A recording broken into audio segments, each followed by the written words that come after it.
on before we get started. So thank you again for joining and thanks for your patience. We'll wait maybe just 30 more seconds here. Looks like most people that were in the waiting room, or everyone now, is in the meeting.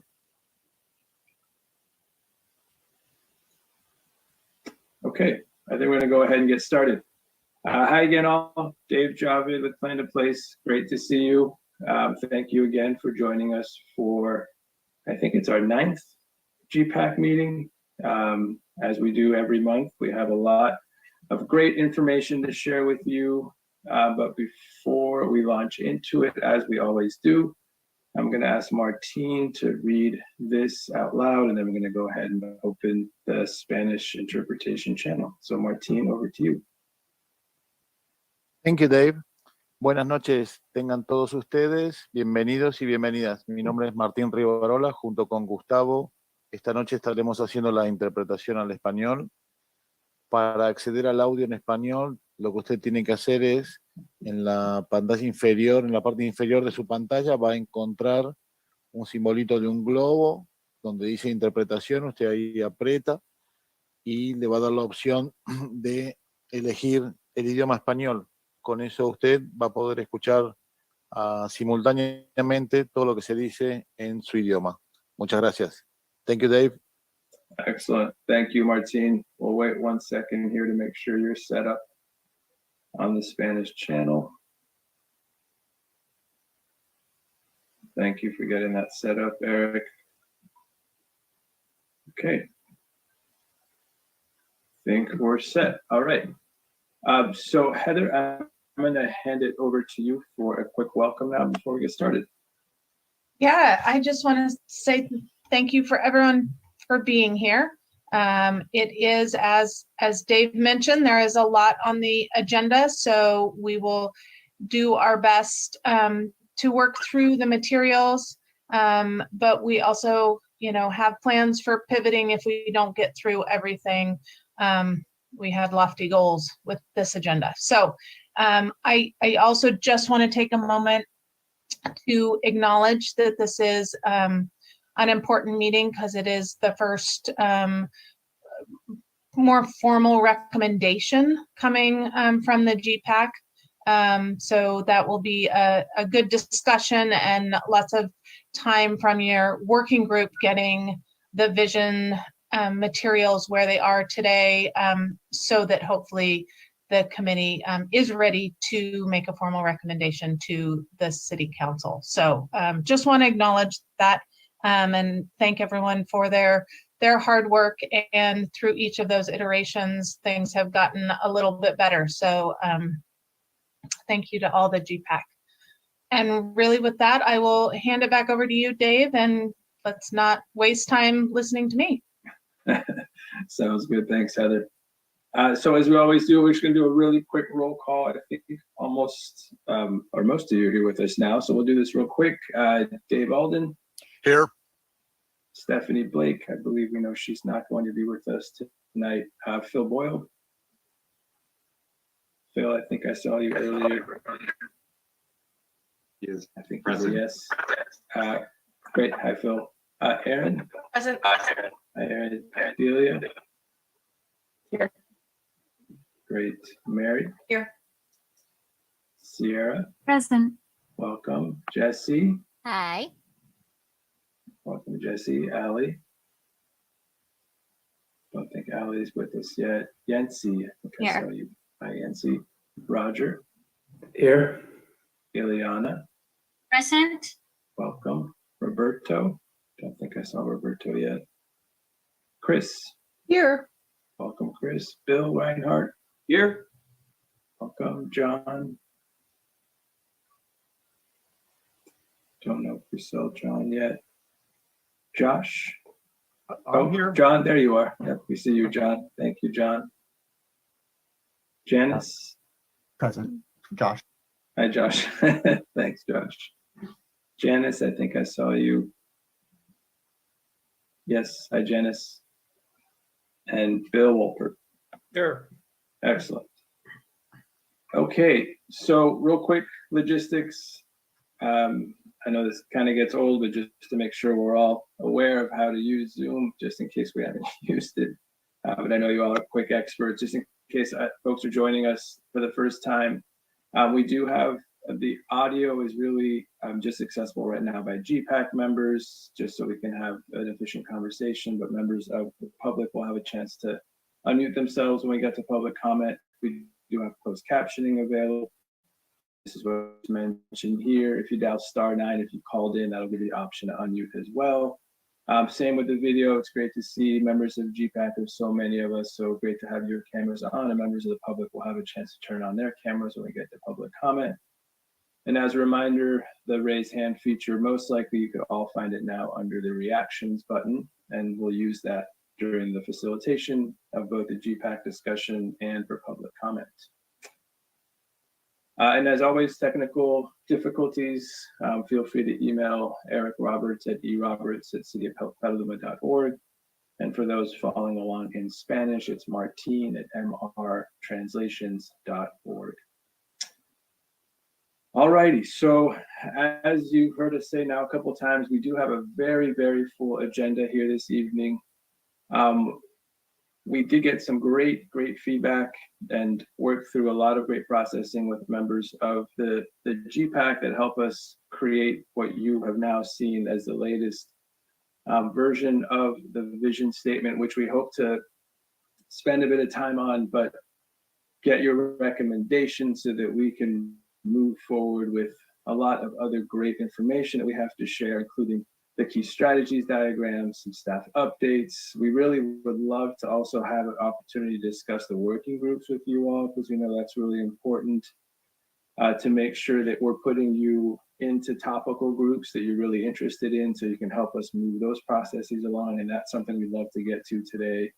As you see in this agenda as well, we have 3 different public comment sections, a general comment that we'll get to here in a second. We're also going to have a public comment after the vision statement is represented again, before GPAC members have an opportunity to discuss and then hopefully provide that recommendation. And then we will have one more general comment towards the end. So for the members of the public that are here with us, we have these timestamps here just to help give us a target, and I'm going to try to move us along as efficiently as possible. So we hope to get out of here right around 9 p.m. as we always do.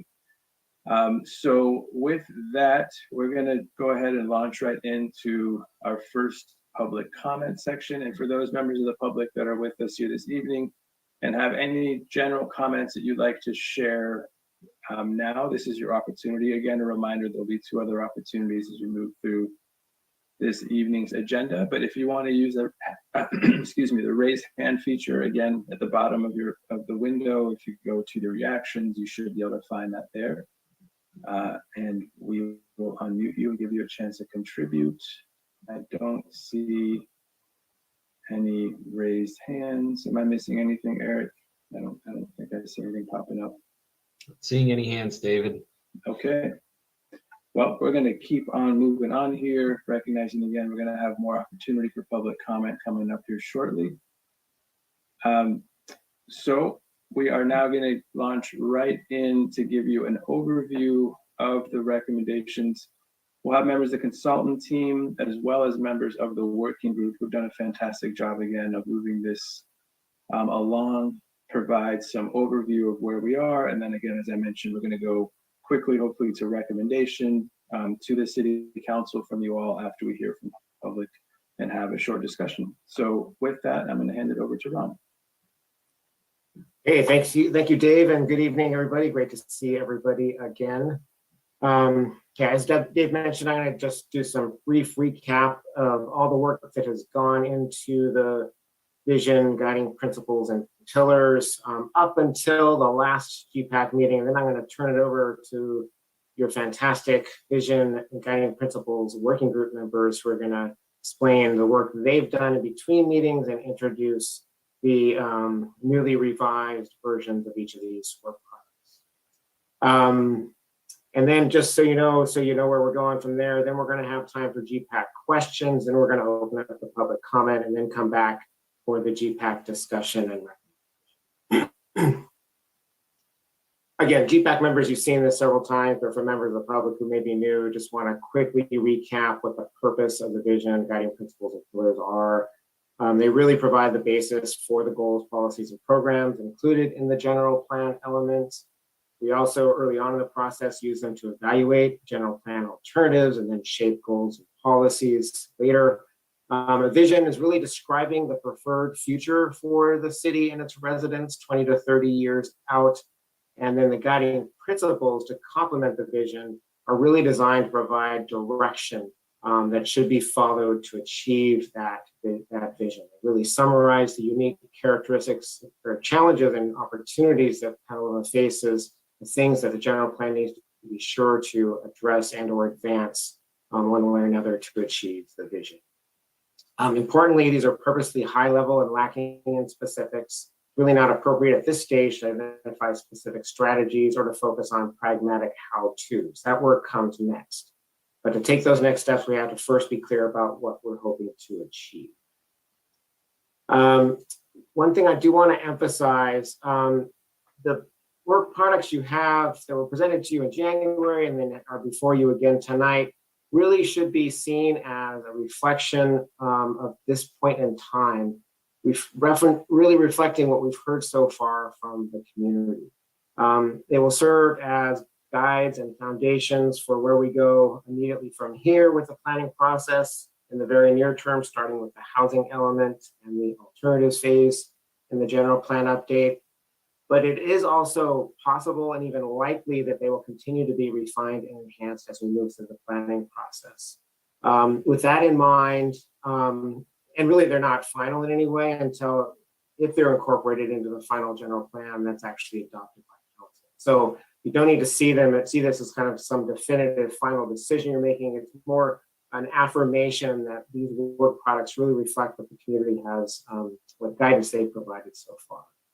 And one other quick caveat, there's a lot of material in here, and it's probably at this point, given these may morph and change over time, to focus on the content and make sure all the key ideas and principles are included, and not spend so much time concerned with the structure, because the structure of these documents is very likely to change over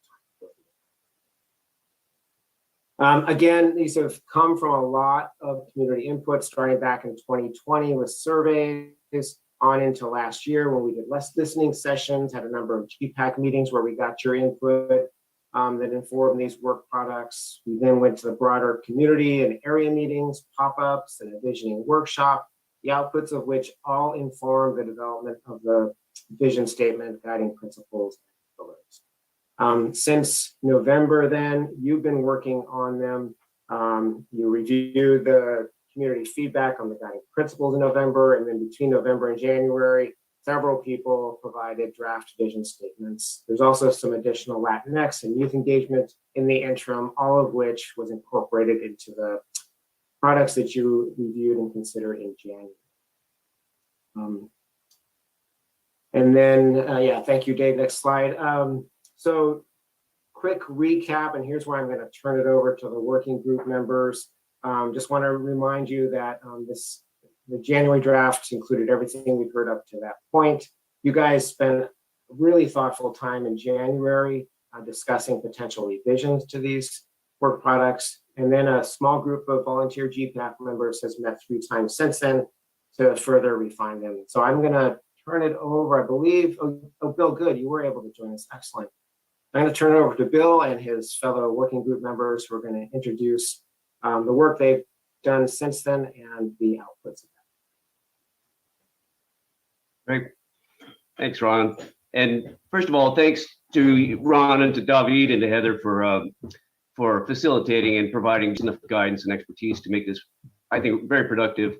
And to all the subcommittee members for bringing their individual perspectives and skills.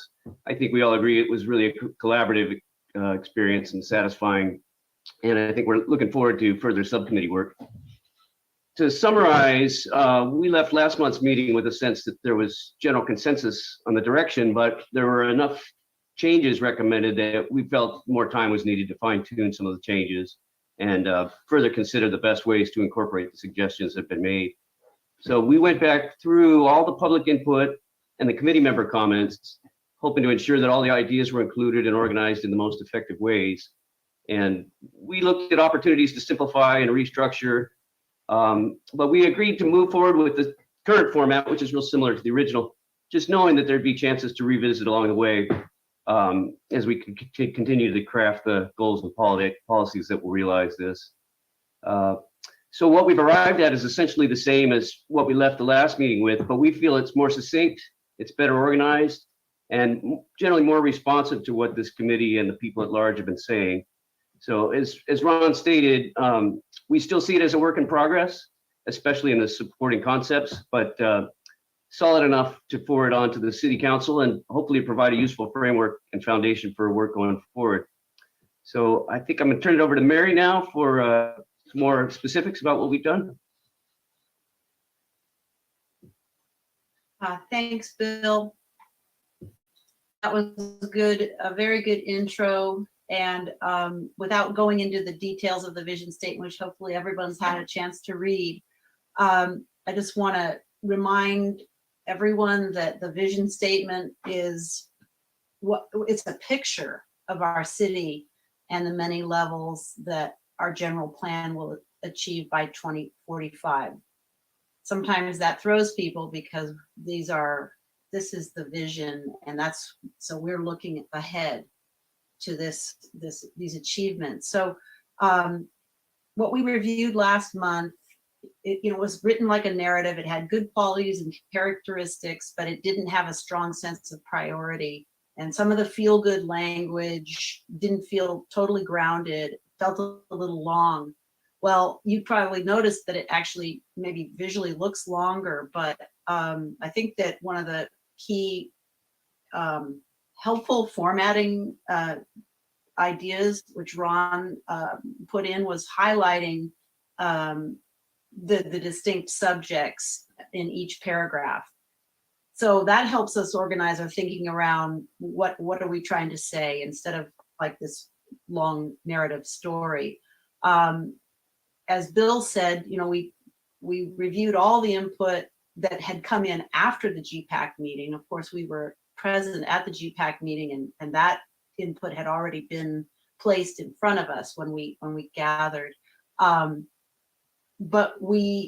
So basically, this isn't a shorter version, but it is really a thought. I think it's more thoughtful, and what we felt about what we ended with was this statement is leading us to the pillars really carefully by closing with the carbon neutral 2020 achievement, 2030 achievement, and the commitment to climate change solutions for the community, economy, and the greater region.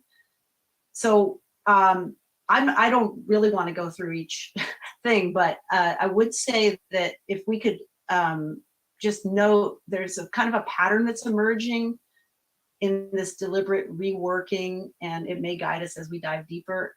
It's place, people, and how we achieve the vision. And the vision statement begins with the land and our place and our sense of place, and then moves to the people and the vision of socially equitable and just community. And it finishes with how we achieve the vision with the final paragraph. We scroll down. We are forward-thinking leaders, closing with carbon neutrality 2030 and nature-based development. And that's how we thought it was best to lead into the pillars. So that's a little background on the reorganization of the vision statement. And with that, I will hand this off to Chris to talk about the pillars. Thank you, Mary. You could, there you go. So here are the pillars. A few changes from when we left you the last time. We decided to put geographic up top and then climate action as our really key pillar. There is a change we added under equity, justice, and demographic changes. So we added demographic changes with a focus. We included aging as part of the equity picture. And then at the end, we reorganized things. Initially, we had thought that the participatory decision-making and government transparency would come under equity, justice, and demographic changes. But then as we thought about it, we thought, well, the first 1, 2, 3 are all about who we are and what matters to us. And this last bit is all about what it's going to take for us to be successful. So basically, in order for us to be successful in all our goals, it's going to require participatory decision-making and government transparency. So that's what we have for pillars. I want to say it's been a great process. I really enjoyed working with everybody. I'm looking forward to more working groups. So now I think, do I hand it off to Josh? Is he the next one up? That's me. Thanks, Chris. So I would like to speak to the guiding principles. So here we did not make much change at all. In fact, I believe the only thing that we did is we moved the climate goals to the top. Beyond that, when we looked at this, we were tempted to consolidate some things, but ultimately we thought it was important, at this stage, knowing that things can still evolve, we thought it was important to prioritize just leaving sort of high fidelity to the input that had gone into this and not try to editorialize here.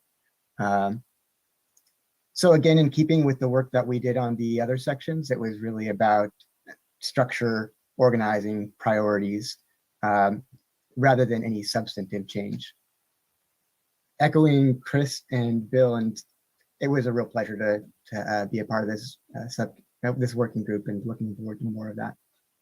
With that, I believe I hand it off to Janice. I think that's correct. I'm the closer. So I just want to just talk about the experience. Was a great experience working with this group. As Bill said, it was productive and collaborative, and I was grateful to be part of it. And I just want to say that words really matter. So the words that we put in there, we want to make sure that they're words that are strong and that they're going to make a difference, not just fluff. And I feel like we really looked through the words and accomplished that. And with that, does anybody have any questions?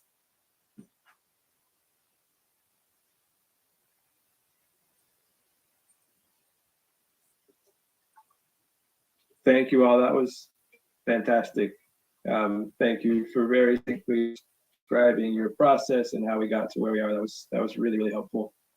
So yeah, as Janice mentioned, this is an opportunity for other members of GPAC if you had any questions for your fellow members and how we got to where we are before we open it up for public comment, and then we'll come back again for final discussion. So any initial questions from you all?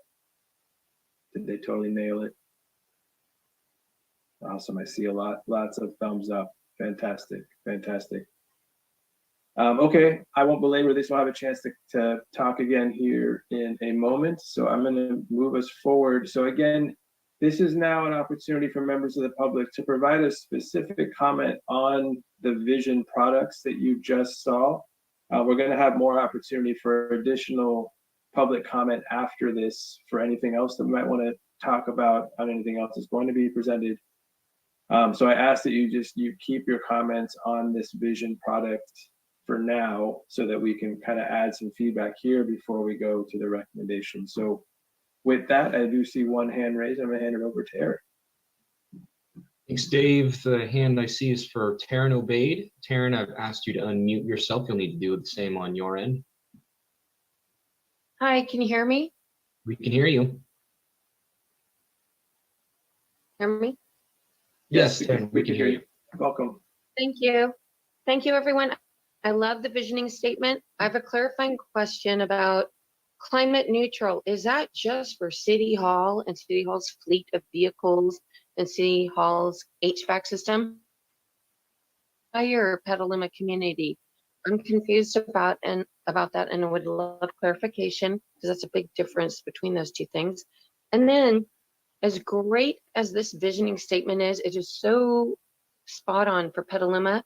Yet I'm wondering, I think there's two things that make us so great that maybe could use specific calling out. And one is that our community is really championing holistic approach, right? And so making sure that those new chess tables for seniors are in the shade, not in the sun, because seniors can't tolerate as much sun and heat. That kind of thinking that makes us so great. And then also that, like Jenna said, we're not just doing a bunch of fluff. The risk of just talking is blah, blah, blah, as Greta says. I love how Petaluma is very specific, keenly focused on what it specifically means to move the dial.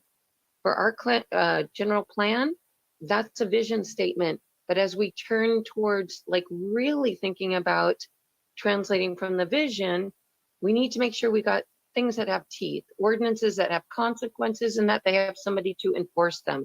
So that's what's so great about our community, is that we are specific about exactly what we need to do beyond talking. The risk is just blah, blah, blah, right? More of that. But the opportunity is for Petalumans to really get the power and really hold to having the right measurement, having the right teeth, having the right focus. Thank you so much. Thanks for your comment, Taryn. Up next is Susan Kirks. Susan, I've asked you to unmute yourself. You'll need to do the same on your end. Thank you. I appreciate all the work of the working group, and I just have two questions / suggestions. There's a mention of, I think, agricultural heritage or history, and I understand that's really significant for a lot of people in Petaluma.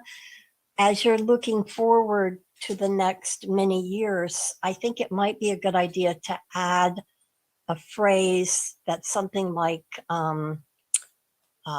welcoming new agricultural traditions or new agricultural opportunities, because I think more than any community in Petaluma, in Sonoma County at least, Petaluma is likely going to be a community that will need to embrace new plant-based agricultural opportunities, farmed animal sanctuaries, a movement that's actually global, that I have just no question will be pressing here in Petaluma. And of course, many people will continue to embrace the agricultural heritage. But I just think it would be very forward thinking of you all to add a phrase like that. And then secondly, I appreciate seeing the emphasis on protecting open spaces. And I think that's important, and I support it.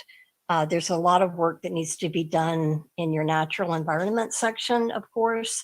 But for perspective, for those of you who haven't lived in Petaluma that long, that was not very much part of the last general plan. And it's encouraging for me as the person who promoted that many, many, many years ago, to see that there's a proactive embrace, which will need to lead to policy and practices and procedures. And it is important. So thanks for your work. Thank you, Susan. And I do believe that was our last public comment on that item. Back to you, Dave. Great. Thank you so much, Eric. So before we get to the GPAC discussion, do we want to respond to Taryn's question about carbon neutrality and if that's just focus on city vehicles? Heather, want to say that? I can probably take that. It is not just focused on the city's fleet or the city facilities. It is a community vision and stated goal community-wide. Great. Thank you, Heather. So great feedback as well. Thank you for the public comment. So now we wanted to hope to close this section by having any final discussion now that you also heard from members of the public, and then hopefully asking for a motion to move the products that you've seen and had a chance to review forward. And we're hoping to do a roll call vote to then put a bow on this and move on to other items. So any other thoughts or questions that you all might have before we ask for a motion? I'm not seeing any hands or folks waving at me. I have a question. Sure, Janice. Just, I had put in some changes, and were those incorporated, or are we talking about those language changes? Ron, I know there were some changes that came over the last couple of days. I believe this reflected it. Is that right? Ron or David or Heather? The same thing was going through my mind, Janice, is confirmation that I think it was on 2 of the supporting concepts. Is that where the changes were? It was 2, and then I added 3 more on today that I sent in late. Oh. I apologize for that. But it was, can I go over those, or? Sure. Well, the first 2 was in 6C. I mean, I think we agreed to those, correct? So I don't have to go over 6C or 9D. Is that correct? Sorry, just a process question. What I've done is I took the version that was sent to the GPAC, and then I used Redline to show Janice's suggestions since then. So if I share a screen, I can show people what she's describing. That would be great, Ron. Yeah, that would be great. Thank you.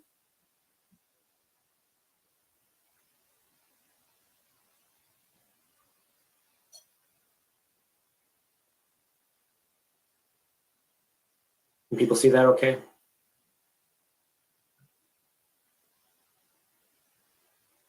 Yeah, that looks great, Ron. Janice, did you want to describe your changes real quick? Well, I just felt as though using the word science and technology was important. And so I added those on. Great. And then the other one, like the word must mean something. It's more powerful in a general plan than the word that than is or committed. And so that's why I changed it to Petaluma must commit instead of what was there, because I think it was just more powerful. And the same with should, we decided on shall. So. Sounds good. Okay. Thank you. Thank you for sharing that. Mary, I also see your hand up. Welcome. Yeah, thank you. The ones that as a subcommittee that we I think got in there were in the supporting concepts. And this is a little bit late breaking. So I'd like to just look at those first. And then we could maybe just return to that one that Janice mentioned. It was Janice Adobe's. I think it was maybe 6C. It's 6C.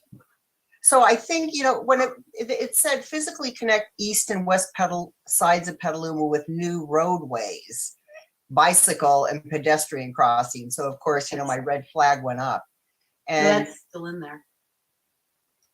All right, I must have put it in the wrong document.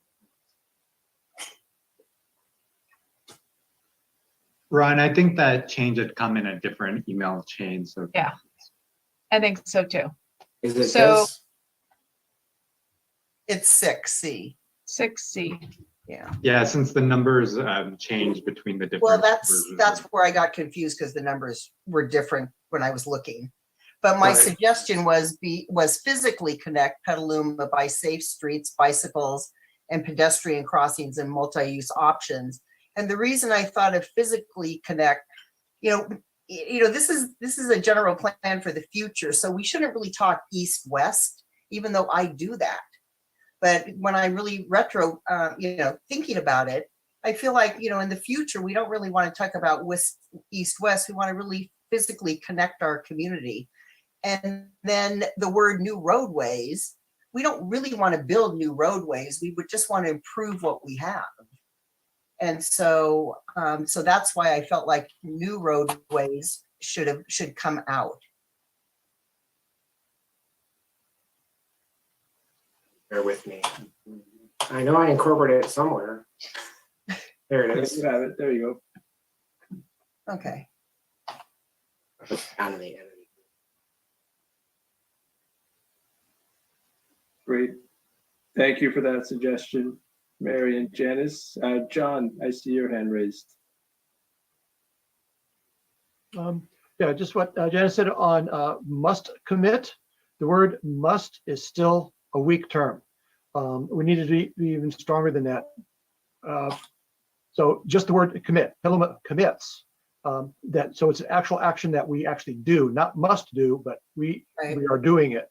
So I think even stronger than must, just we commit to.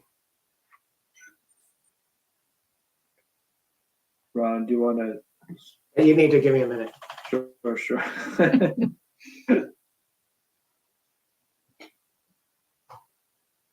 Working on the slide. Is that accurate? Yes. Connect Petaluma with. Yes. All right. So what was it John you had? Yeah. So back up to the shall and must. It's removing must altogether. So, John, do you want to say that again, just so we do it clearly? Yeah. Must commit is still not committal enough, and I think the actual that Petaluma commits to is actually a stronger term than must commit. But we do commit, not must. So it already is in place and active. Great. You want to apply the same principle to this other change? Advances. Yeah, and then just one last thing on the bicycle things and multi-use, because with electric vehicles coming down the pipeline that are between bicycles and cars, I call them like mini car and vehicles. So multi-use there.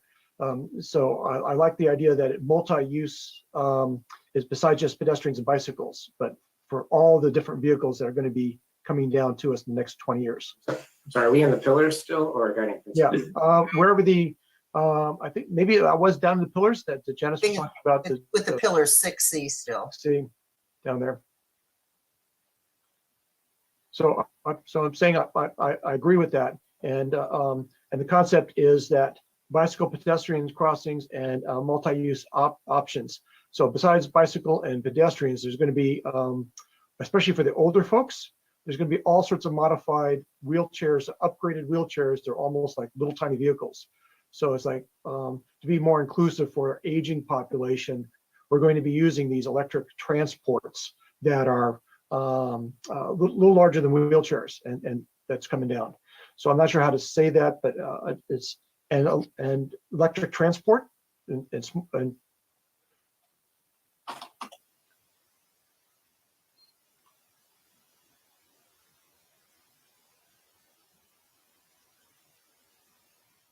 John, I think your mic has stopped working for just a moment here.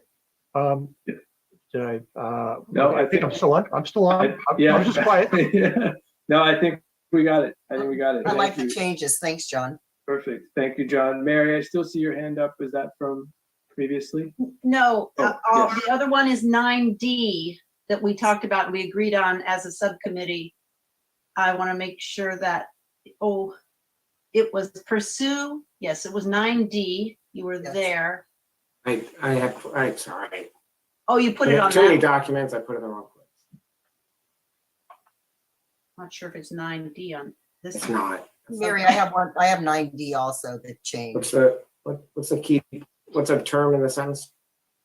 It's supposed to, it currently says, I don't remember what it currently says, but we wanted to change the word to prohibit new development. Prohibit development. Midtown. A midtown, yeah, okay. It said pursue, and we wanted to say, we changed that to prohibit, which is a big difference. But given all that we've heard, that is what resonates with the community input. This is between the Petaluma River and Highway 101. It's the area that's currently oak trees and open space. Excellent. Thank you. And you're doing great, Ron, on the fly. Fantastic job. Okay, I see a couple more hand raised. Erin, welcome. Hi, yeah, thanks Ron for doing this on the fly. I'll let you finish your. Okay. Responding, my thumbs up was in response to you saying advance to remember in the other one, the action, instead of saying we shall, should, whatever. Yeah, I was agreeing to that for you. Excellent. And that question you had. And then I would actually like to remove safe streets because the term can be confused with policing, and it just, if you want to say safe roadways instead of like, new roadways, great, but alternative to that, that's. I think roadways is fine.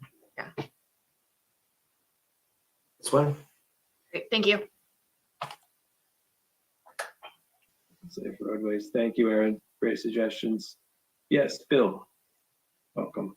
Thanks. I also want to acknowledge Ron's wizardry with the interpretation on the fly. He's a master. Now that you've gotten those changes made, yeah, I do want to, I think I did state this earlier, the 9D, 9C, I am not supportive of that change. And as a matter of fact, I think that concept should be deleted altogether, or the supporting concept. I just think it's too general of a prohibition to say, Midtown between here and there. I think that'll come when we get into land use designation. We'll specifically decide what goes where, but I think as a supporting concept, a general prohibition like that is dangerous. And I would just recommend, that one always sort of bothered me anyway, and I don't see its purpose. I do see the purpose of prohibiting, but just not on such a general level. So my recommendation is deletion of 9D altogether, and keep that as a land use designation discussion. Just one quick planner's perspective is, in a general sense, in these high-level directional documents like a vision statement, pillars, guiding principles, Bill's right in that it's not the appropriate point to include language that implies that decisions have been made. Things like prohibit, shall, things that really are requisite in nature, right? So we're trying to provide direction, but we're not going to take this to council and assume that if they adopt language that prohibits certain things or require certain things, that they're somehow establishing that as policy. That's not the intent at this point. There are future steps in the process where some of those tough decisions will be made, will help the community come to that. But this is not the point at which we're making definitive decisions about one direction or another approach or strategy or another. Ron, can I make a comment? What if we just say the city shall strive toward complete neighborhoods?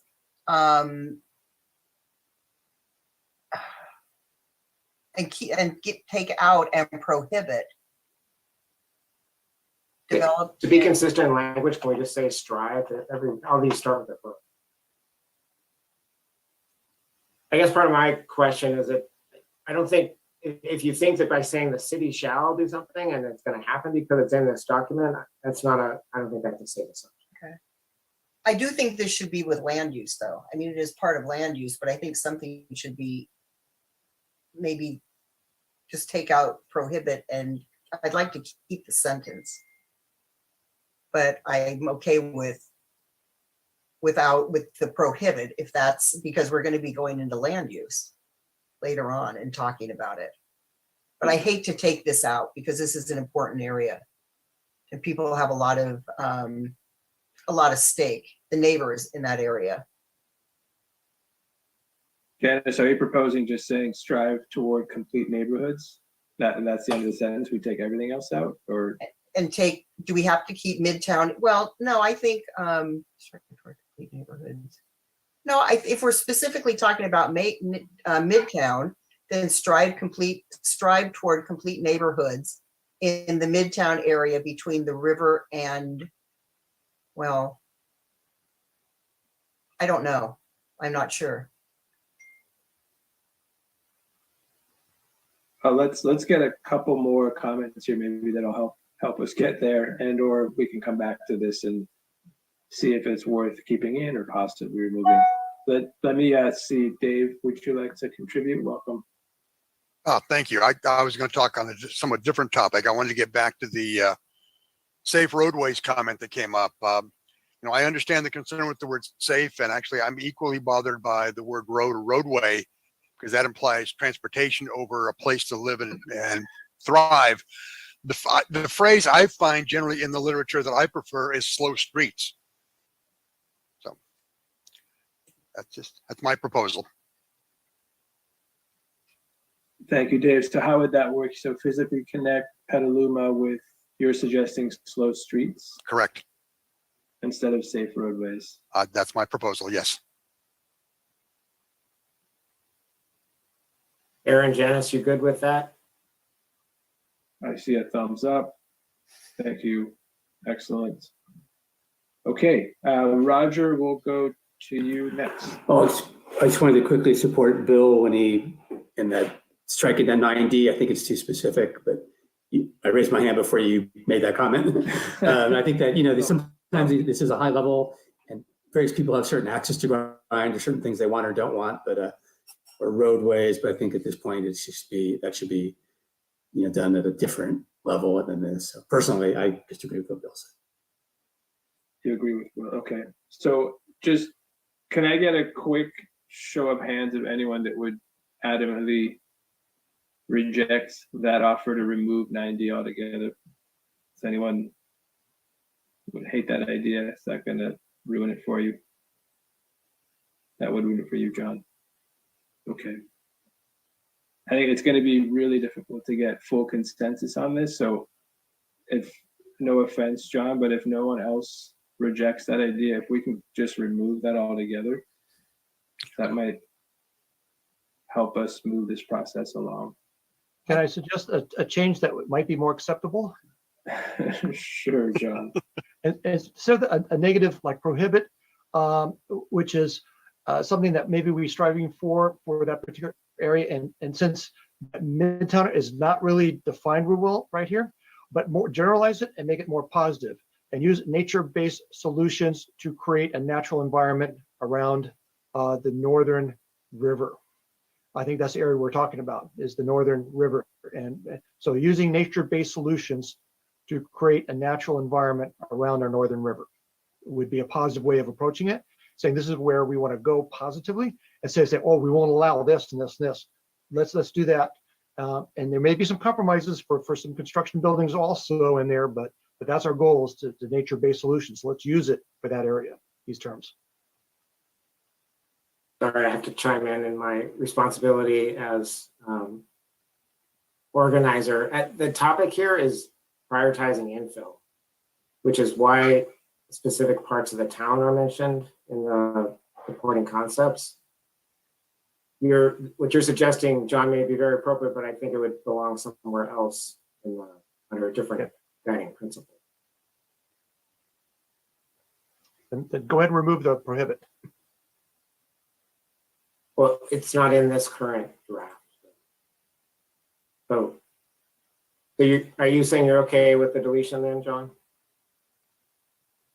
Yep, sounds like it. Yeah, and I really, really appreciate the level of detail that you all enjoy getting into. But just as a reminder, we're recommending this as a whole document that will continue, and this draft will continue to evolve a bit as we move through other policy measures and other pieces of the general plan. So just want to kind of remind you all of that before we get too deep into the weeds of rehashing this, after your working group has done a fantastic job of getting us to where we are. So Janice, did you have a final comment before I ask for a motion? The motion is to remove it? Oh no, the motion to recommend this division products as we see them currently, move them forward to the city council. Sorry, I just saw your hand raised, Janice. Oh, I'm sorry. No problem, no problem. Can I get a motion from I motion to send this to the city council for review. I second. Thank you, Aaron and Ileana. Fantastic. So that's the motion we now have in front of us. So what we're going to do now, as I think the first time, is to go through a roll call vote and go down the list of names, whether you support or you don't support that motion. We ready for this, team? Okay, here we go.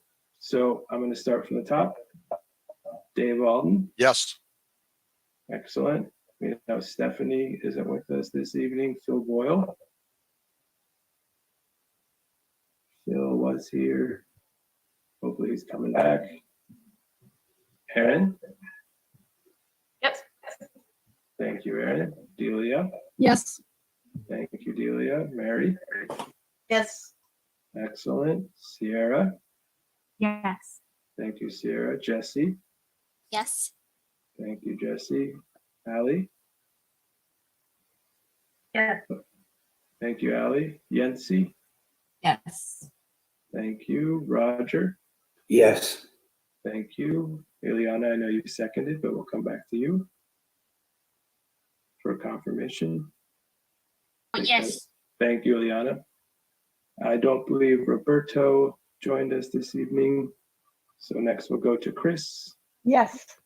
Thank you, Chris. Bill. Yes. Reinhardt. Yes. Thank you, Bill. Josh, or John, excuse me, John Tripp. Yes. Thank you, Josh. Yes. Thank you, Janice. Yes. Fantastic. And last but not least, Bill Wolpert. I believe we stopped. There you are, Bill. Is that a yes? I think I see a yes. Fantastic. Excellent. Thank you so much, team. We made it. Wow.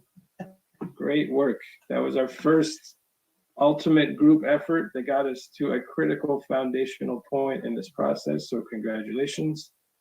And thank you so much for all of your work, both the working group and you all collectively, for getting us to this point. Very, very momentous and exciting occasion. So with that, I'm going to now move us forward to the project and staff updates, as we typically do, just to get you up to speed with the latest and greatest going on concurrently throughout the city. So with that, I believe I'm handing it over to Ron. Yeah, thank you, Dave. And yeah, again, big congratulations.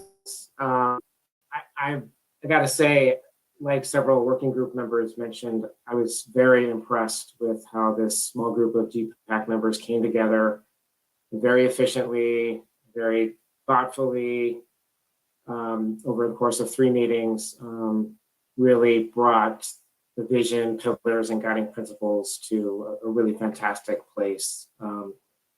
So thank you to them and congratulations to the GPAC on this milestone in your work. So transitioning now, just have a few, little bit to present as the means to transition to our other agenda items this evening. We have a few updates, primarily focusing on the housing element and the alternatives phase of the general. You've seen this many times before. Generally, the process is incremental, step by step, phase by phase. And Petaluma has made tremendous progress so far. We've really, as of tonight, largely completed initiation, discovery, and visioning. Although the vision work products will go on to council for final review. And it's really exciting because these are critical foundational pieces for the work that follows. Most specifically, we're moving on now to alternatives where we're going to be really exploring some different futures for the city and their pros and cons and which represents the best way forward for the city, which then gets captured in land use policy and a variety of other policies across transportation, public realm, and other parts of the general plan. And we'll talk more about that alternatives process in a minute. Next slide, please. Thanks, Dave. And so as we mentioned last time, also, even though the planning process in general is sequential, because we're trying to be thoughtful about this and because the city in such a progressive way is doing many different things at the same time. We often find ourselves doing things concurrently as well. In the fall and last year, we're working on both discovery and visioning concurrently. And as we move into 22, there's 2 parts of the general plan process that are moving along at the same time, plus several other related city initiatives. And we touched on these at a high level at the last meeting. I want to say a bit more about 2 of these pieces tonight, specifically the housing element, the alternatives process. So you have a solid understanding, high level, but solid understanding of what these are all about, where we're at, and what comes next, and specifically the role of the GPAC and the broader community. We're going to do a housing workshop 101 at some point soon, but this is probably not even a 101. This is more like a, I don't know, what's the most basic class, English 1A or something. So this is the housing element 1A. So very high level, but really trying to touch on the key parts of what makes for a housing element. And as noted on this slide, it, like several other elements, is required, but unlike many other elements, it has some very specific statutory direction. It has to be updated every 8 years. It's the one element that has to be certified by a state agency, in this case, the Department of Housing and Community Development. It goes through cycle, these 8-year cycles. We're now in the 6th, we'll be planning now for the 6th cycle, which runs from 2023 to 2031. And a new addition to housing elements recently are statutory deadlines. In the case of the ABAG MTC region, including Petaluma, that's January of next year. This is an oversimplification, but I find it useful. There's really 2 main components to a housing element. On the one hand, there's the adequate sites identification, which is really just a process of demonstrating that a city has sufficient capacity to accommodate its allocation of housing units. I'll explain that more in a few minutes, but get examples of ways in which cities do that is by demonstrating trends in accessory dwelling unit construction, documenting known housing projects that are in the planning, design, or construction process. We often refer to those as pipeline projects. Identifying other vacant or underutilized sites that allow housing construction. And then after going through that process, if there aren't sufficient sites already, cities can rezone areas to allow for housing and or increase density where housing is. So that's one side of the housing element, the adequate sites. The second side is the strategies. And arguably, this is the more important part of the housing element. So I could go back, Dave, I appreciate it. It's really where the city demonstrates its commitment to and how it's going to make sure housing gets produced in a way that provides equitable choices for all. And in a general sense, those programs, those policies and programs are focused on housing preservation, housing production, and fair housing. A few examples of the various types of housing programs that cities typically have and are included in the housing element. Next slide, please, Dave. And to get to those 2 major components, there's kind of 5 major building blocks that are required, kind of appendices or sections of a housing element. First, 4 on this slide, directly inform the housing strategy development I just touched on. So far for Petaluma, we've been focusing on the first 3, reviewing existing housing programs with city staff, reviewing the socioeconomic data compiled during the discovery phase to confirm housing needs, and examining governmental constraints on housing production. We've just been doing some background analysis and a review. In that respect, and that informs the body of the housing. There's also an affirmatively furthering fair housing requirement. It's a new robust analysis required with the 6th cycle. It's done a bit later in the process and builds on the other building blocks. And the purpose is to combat housing discrimination, eliminate racial bias, undo historic patterns of segregation, and lift barriers that restrict access to housing and advance racial equity. Final building block on this slide is the site inventory, which I'll explain in more detail next. We've likely heard about the RHNA, or the Regional Housing Needs Allocation. It is determined by the state and the region's Council of Government, in this case, the Association of Bay Area Governments, or ABAG. Petaluma's final RHNA for the sixth cycle is broken down by income category on this slide. In its housing element site inventory, Petaluma must demonstrate that it has adequate housing sites for those 1,910 units by income level. In other words, it is about capacity to accommodate housing, not the proactive identification of where housing will be built. And that's an important point with site inventory. Sometimes people confuse them with strategic directional indications of where a city wants housing to be built. Really, fundamentally, they're a reflection of where housing already is allowed. It's a reflection of allowed housing capacity based on current zone. And there's some important points here I want to emphasize on the right-hand side of the slide. One is that the city is not required to build or finance the housing on the sites included in the inventory. It simply needs to demonstrate that housing can be built, and there's a reasonable expectation that it's feasible that housing likely will be built in that 8-year planning period. Secondly, the site inventory does not automatically authorize construction. It simply demonstrates what types of housing are allowed on each site for a current zone. And on the flip side, because most of the sites in an inventory are private property, there really is no obligation by property owners to build. So again, it's a demonstration of housing capacity as reflected in current zoning. That being said, if current zoning cannot accommodate the RHNA, rezoning may be required, either to increase allowable housing densities or to allow housing where it currently isn't allowed. We're in the preliminary phase now of assessing Petaluma's initial site inventory, so we don't yet know whether rezoning will be required. If it is, we'll want GPAC, Planning Commission, and broader community input to determine how to approach rezoning. Now, that being said, the purpose of the general plan land use element, in contrast to the housing element, is to take a more strategic look at preferred future settlement patterns. And that is the benefit, quite frankly, of doing the housing element and the alternatives phase of the general plan update concurrently, so we consider both at the same time.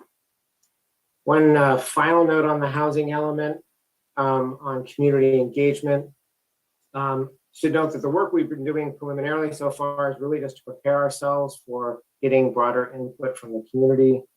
In addition to the work on the housing element building blocks, we've also been compiling all of the community input we've already received about housing, including the city's 2020 survey, and more recently, the area meetings, pop-ups, and workshops that we hosted last year.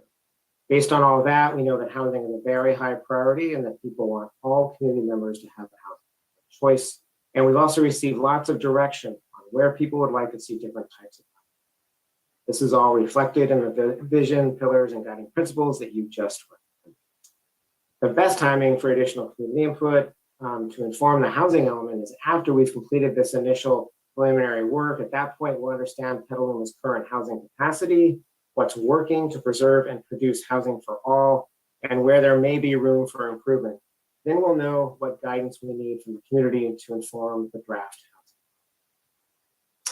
housing. And on the right side of the screen are our current plans for engagement. Some of the dates have yet to be nailed down, but we plan at the March GPAC meeting to give you a much more detailed update on the work and analysis that's been done so far, so you can understand kind of what the current capacity is and what the state of city programs are. And then in March and April, we plan on having a housing element focused community workshop and a planning commission work session. And then when the public draft housing element is ready this summer, we'll have another workshop and planning commission session. And throughout the process, we'll keep the GPAC abreast and seek guidance when needed and helpful. So that's housing element 1A for you. And then now shift to the alternatives phase, which we're also beginning to do some preliminary work on. I wanted to kind of just bring you up to speed and tell you a bit more about what this looks like moving ahead. And again, how you and the community will be involved. In contrast to the housing element site inventory, which focuses on existing capacity for housing production, the alternatives phase is focused on testing alternatives for growth over the next 20 to 30 years. At a high level, the purpose is to select a preferred alternative that defines Petaluma's future growth pattern, land uses, public realm, and transportation. We do that by developing 3 alternatives or options for achieving Petaluma's vision in a way that is consistent with the guiding principles. We then analyze those alternatives using metrics that serve as proxy indicators for those community goals. The GPAC and the broader community will have opportunities to inform both the design of the 3 alternatives and then evaluate their advantages, disadvantages, and traits. You've seen a version of this slide a few times before. It's just the basic steps that we've been working through, starting back with engagement last year to advance the alternatives process. The blue indicates community input. The orange is the work and analysis of the general plan update team. During the area meetings, community members brainstormed assets and issues. Likewise, at the pop-ups, people identified where mobility improvements are needed. At the workshop, participants identified the type of change and other improvements they'd like to see in each area of discussion. In the near term, we've been using community input to develop the areas of discussion map, which you've seen a few times already. And then also the key strategies diagram, which we'll be introducing to you tonight, both of which are springboards for from the visioning and discovery phases to the alternatives phase. So we're now poised to begin developing concepts for the 3 alternative futures that we'll test during the alternatives phase. The current plan is to vet and flesh those out during small group area meetings like we did in the fall, around 2 really of the area meetings, along with potentially a visual preference survey. The GPU team will then develop and analyze the 3 alternatives in more detail before they're reviewed by the public and the GPAC, and then the GPAC ultimately recommends a preferred alternative to see. Again, you've seen this map before. We gave it to you in your agenda packet as an update reflecting the input you provided. I believe it was at the November meeting. So really nothing new to discuss. We just incorporated your suggestions related to making sure every part of the city had some color to indicate how it'll be considered during the alternatives phase, and then also adjusted some of the coloring to reflect the community's input on the degree of change that people are looking for in different parts of the city. As we shift into alternatives concept design, it'll be these areas of discussion where we'll think hardest about potential changes in land use. So then next slide, I just wanted to show you quickly how these 2 processes, the housing element and the alternatives phase, are moving along at the same time, but in a way that makes a lot of sense and really presents some great opportunity for the 2 to be mutually reinforcing and informing. So specifically, the technical analysis and community input for both can inform the other. By keeping them aligned over time, we'll also ensure that they remain consistent, that the preferred future growth patterns selected by the community are consistent with the housing element site inventory and vice versa. And so as you see on the slide, we're kind of in that first step there where we've been working on preliminary analysis for the housing element and also beginning to flesh out some potential concepts for alternatives based on the vision and guiding principles. And then after some initial community input specific to the housing element, we'll be moving on to preparation of the draft housing element. And during that time, getting some initial input on alternatives. And then in the next step, while the public's reviewing the draft housing element, we'll be developing and analyzing the alternatives. The law requires that the Department of HCD have 90 days to review your draft housing element after public review. During that time, we'll undergo public review of the alternatives and select a preferred alternative, hopefully all being completed prior to the final adoption of the housing element to assure consistency. Last slide here is just a quick update on a few other related activities going on. City staff are working on and trying to get you very soon a survey to get your input on how to make this GPAC experience the best it can for you in ways that best serves the community. And then also, as we've mentioned before, now that you've made a recommendation related to the vision and guiding principles, we'll also be taking those for some input to the PC and Climate Action Committee before it goes to council, I believe, at the end of March.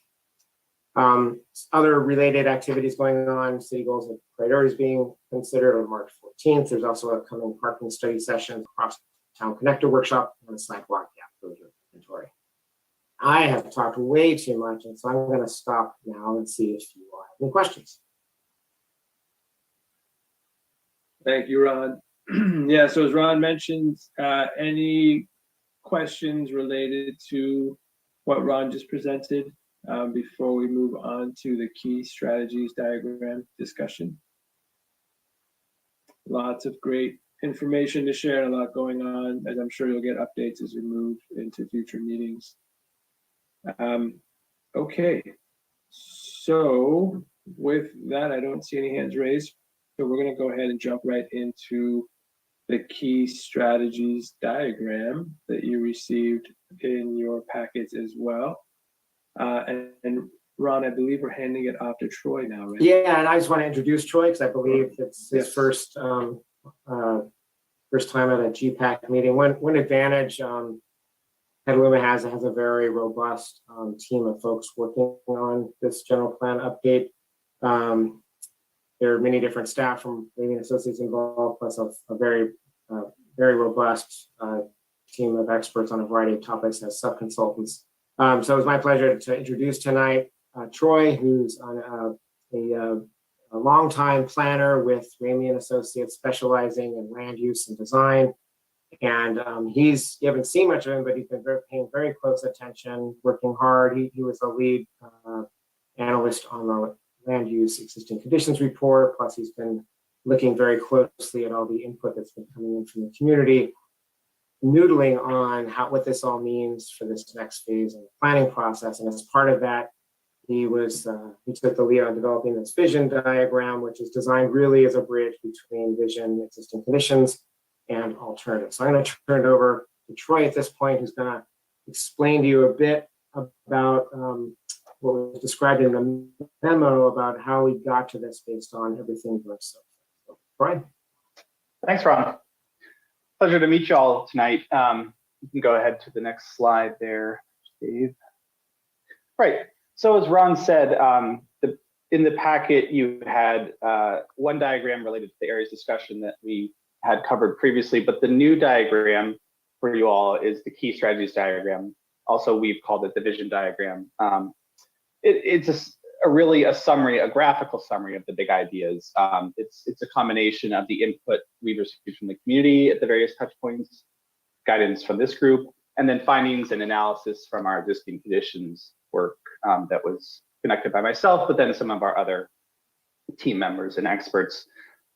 As Ron said, it's really meant to be kind of that bridge between the vision and principles that you all just worked so diligently on, and then how that gets expressed, or at least how some key parts of that get expressed physically in the land use alternative space. So we're basically trying to visualize what we all just put on paper in Word now as part of a kind of a graphical diagram. I just want to be clear that it's sort of, as products are at this point in the process, we just have come to a point where we kind of have a sense of where we are now, and there's some areas where we have direction, some areas where we don't. So you'll see on the map that there's some ways that we describe things that are a little less kind of directional than others. But ultimately, I think we would like to refine this product as we move forward, as the alternatives become more clear and some of our choices are made, and include that document, that kind of final diagram in the public draft plan as a way for someone to easily open up the plan and say, aha, this is kind of what it's about with one diagram. And that does mean that there's certain things that can and can't be on that map. We can't reasonably put everything on the map. So in the discussion groups, we can chat about what you all think might be missing or what could be added to these maps.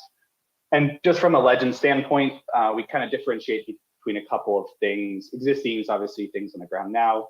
Planned, generally things that are in adopted plans and are sort of in the works to happen. Proposed, generally features we heard from the community or that have been kind of proposed conceptually in past processes, but never made their ways into official plans. And potential is more the vaguest kind of type of strategy that is something that we need to still kind of talk about and discuss. So you can go to next slide. So there's a lot here, and I'll walk through it quickly, but I hope that you all had a chance to sort of sit with this on your own and look at it. We'll also, in the breakout groups, we'll put this map up and just let it be there for a moment so it can sink in. But the gist of it is there's kind of 5 overall buckets of strategies here. We have open space mobility, land use change, potential expansions, character and design, and then flooding, level, and sustainability. So and they're grouped sort of generally by colors here. You kind of have this green, purple, orange, yellow, and blue theme going on. The first strategy here is to create, and these are, again, coming from ideas, mostly from this group, but from the community and from the past plans and past documents. So this is a big one that we've heard, create the connected parks and multi-use. When we say multi-use, we mean pedestrian, bicycle, and so we can be clear about that path network. And so you see the big green lines are really the spine of your green network. The existing ones are solid. The ones that are proposed are in dashed green, and we can refine that certainly as we move forward with this process. The blue is the river, and that really sort of acknowledges the river access and enhancement plan that's essentially trying to reflect that strategy with just an acknowledgement of the importance of the river with that thick blue line. The brown dashed line is the notion of the separator, the urban separator path that exists in portions currently today, mostly in the northern and western or eastern portions of the city. But there is potential, so that when we say potential, this sort of is not hinging on any current plans, but it's more of a conceptual idea. But we see the line mostly along the southern and the western extent of the city there as a amenity that's been talked about and could be connected. The 4 and 5, we have some thick green arrows and a thick blue arrow. The green arrows are generally understood to be bike ped connections. So we have ones downtown to increase access to McNear Landing. We have in the Midtown neighborhood, we have the Caulfield, or excuse me, we have the connector by the rail, and then we have the Caulfield crossing in the blue, the bridge there. Those are all key crossings that have been discussed. 6 and 7 come down to parks. 7, excuse me, the dots for 7 are small green with a dark green inside. Those are locations that were identified in the 2008 general plan. So those may need to be revisited. That was sort of, may have been a moment in time that those were selected, although some do seem to be in the right location. But it's worth discussing if those are right. So moving to land use change areas, we have downtown, which, you know, there's a lot we could talk about downtown, so it's hard to encapsulate it all with a short statement. But really the focus is kind of the success of the downtown, investing in the downtown, strengthening and building some of the downtown to unlock some of the development of downtown, the kind of the mix of strategies they're trying to capture there. Then the 2 key orange dots that we see at the station, the downtown station and then the future station, those are the smart rails that have a radius to suggest kind of the walkable radius of those stations where there's been a lot of support for higher density residential uses. The purple areas are mainly around the downtown, or I should say the rail station, the River Plaza, the waterfront property being redeveloped. Those are indicating areas that are undergoing or are likely to undergo a significant amount of land use change. The hatched purple is the fairground site, which is currently kicking off a process to discuss the future of that site. So that's sort of at where we left it with this vision for now. I think that's something that would absolutely be refined as that becomes more clear, but we didn't want to prejudge the outcome of that process. The Adobe Creek Golf Course is a bit of a question mark, but so it's sort of left as an explore. statement, but the idea that we've heard is something ecologically innovative and potentially housing. So that's number 12. 13, 14, 15, 16 are the city's key corridors. We have Petaluma Boulevard South, East Washington Boulevard, Petaluma Boulevard North, and North McDowell Boulevard. They're all shown in the same color here, just sort of for simplicity to indicate that they're all corridors that we want to focus on, and when we want to see more diversity of use, more improvements, more safety. Of course, there's going to be variation in those corridors, ultimately in terms of the land use alternatives, the design vision. But at this level, we just wanted to convey that those are really areas that the city would like to see more emphasis, more energy, more activity, more improvement. 17 and 18 are the potential UGB sites. So there was 4 sites in total that were included with the voter referendum that could be potentially explored. 2 of those areas have basically been quite clearly communicated to us through this process that they are not appropriate to even look at anymore, consider going forward. So those have been dropped off of the map entirely. The 2 areas that are left are the area that is adjacent, number 17, adjacent to the future smart station, and then the area number 18, which is sort of between the Lakeville Highway and Eli Road.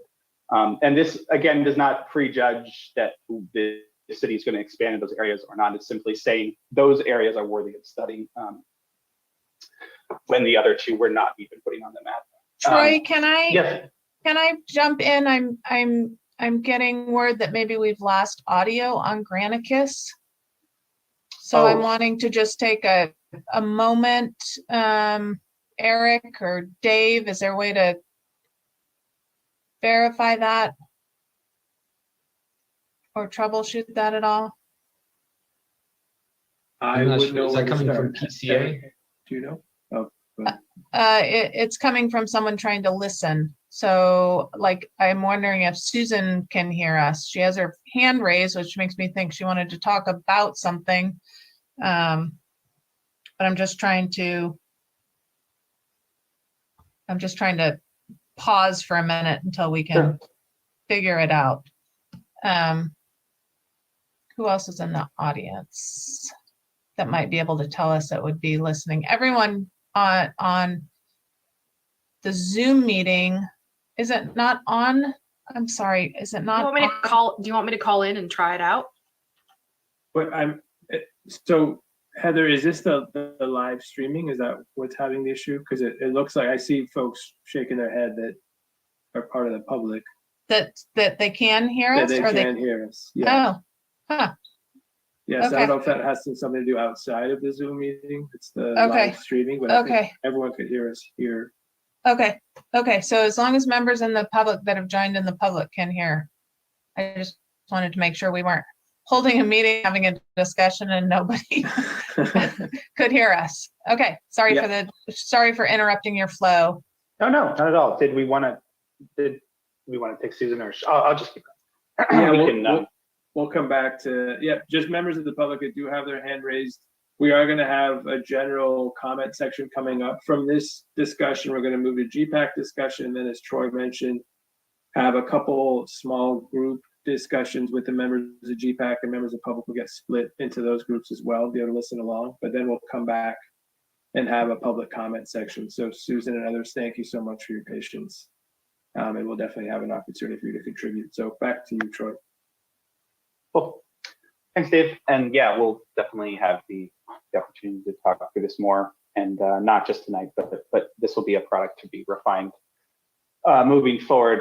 So moving on, so those land use change areas really come directly from that area as the discussion map. Those are really those areas that we focused on in that map. Same with the expansions. Now kind of moving into those areas that are less of the focus on those maps, although there's still some overlap here. These deal more with the neighborhood character of existing neighborhoods.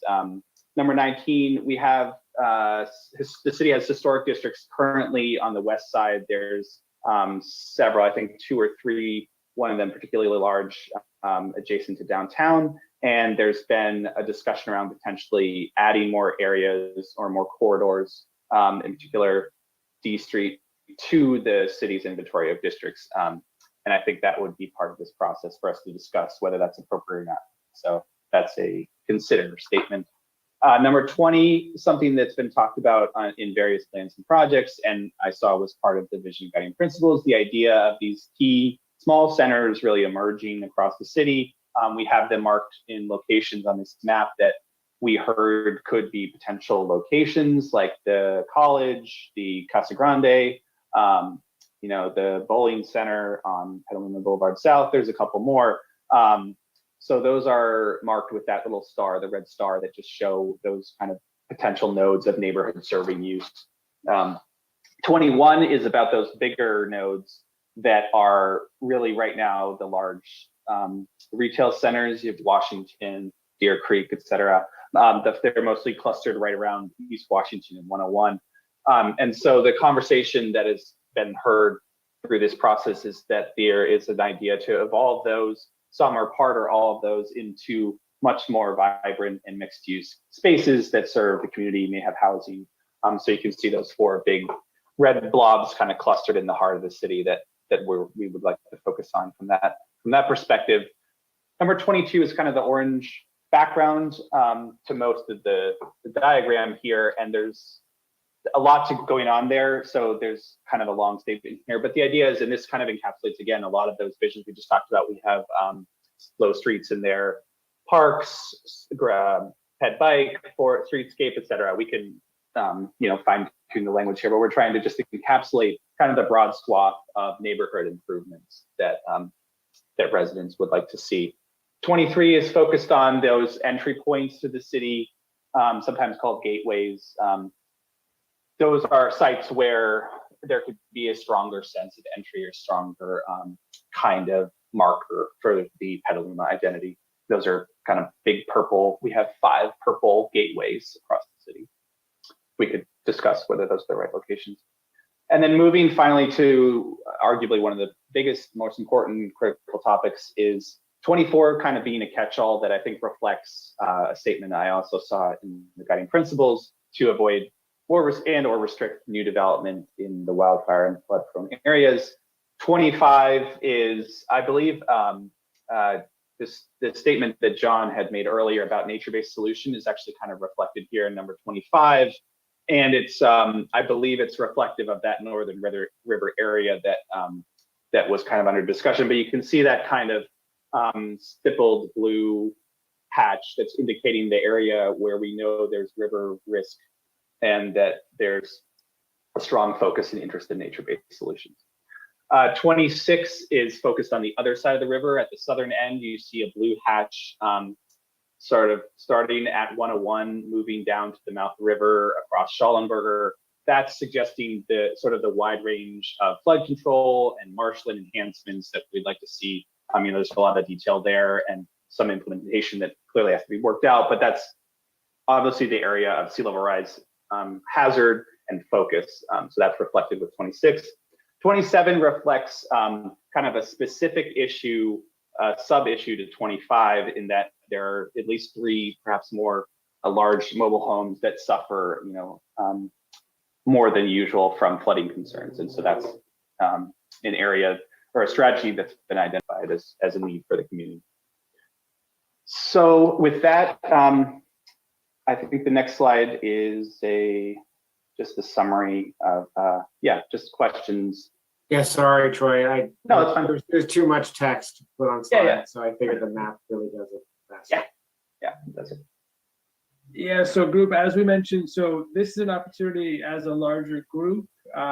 If you had any clarifying questions, but what we're hoping to do next year is move into 2 evenly distributed groups and then have a conversation with Ron and Troy to ask any questions you might have about what was just presented.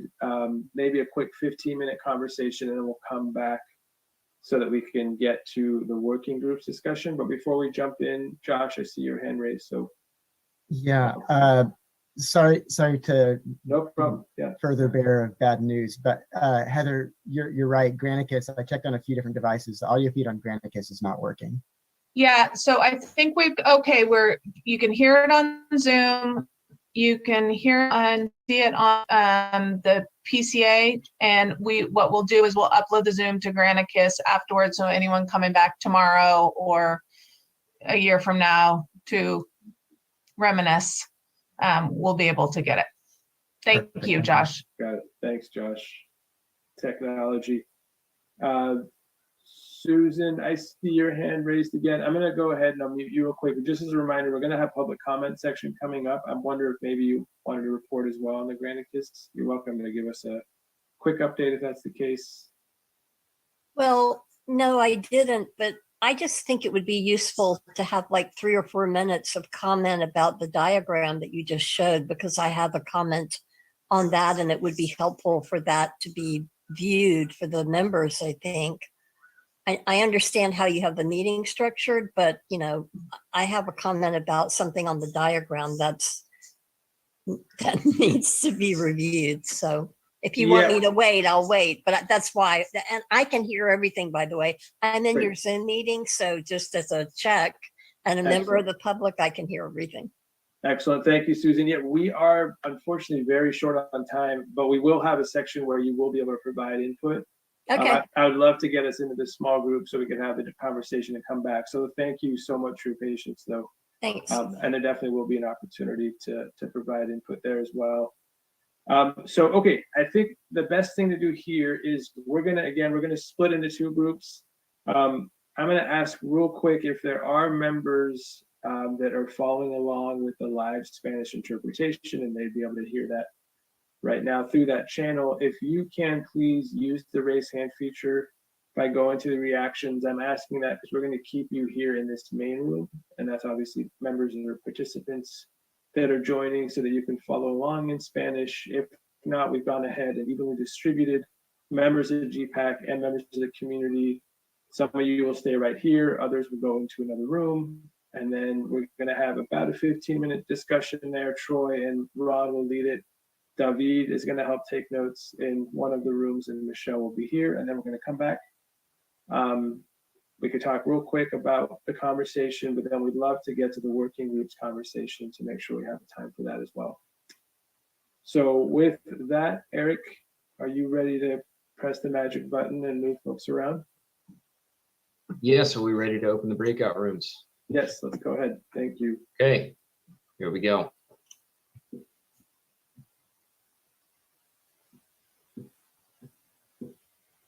Should be seeing invites. Yeah, I think people are automatically getting moved as well, which is great. Awesome. Okay, so Troy, I'm going to go ahead and stop sharing screen and allow you to go ahead and share. Actually, no, Dave, it's fine if you want to keep sharing. You can just go back to the map and let us sit there. Yeah, let's just do that. That works too. All right, all yours. Cool. So let's maybe sit with this for just a moment, but the key questions that we have for us to consider today are, 1, does this reflect what you've heard and what we've heard all collectively throughout this process? 2, is there anything missing kind of from the map physically? And then 3, should anything be removed or revised?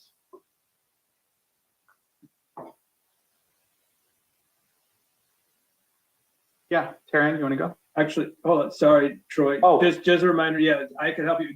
We're going to just have members of GPAC. Yeah, contribute here. Yeah, sorry, I can help Dave, you navigate that if that's easier. And members of the public, again, I apologize. We'll have an opportunity for you all to contribute here shortly, but this was meant for an initial discussion for GPAC members. Mary, I see your hand raised, so feel free to unmute yourself. Welcome. Hi, I had a question about the UGB study area off of Lakeville.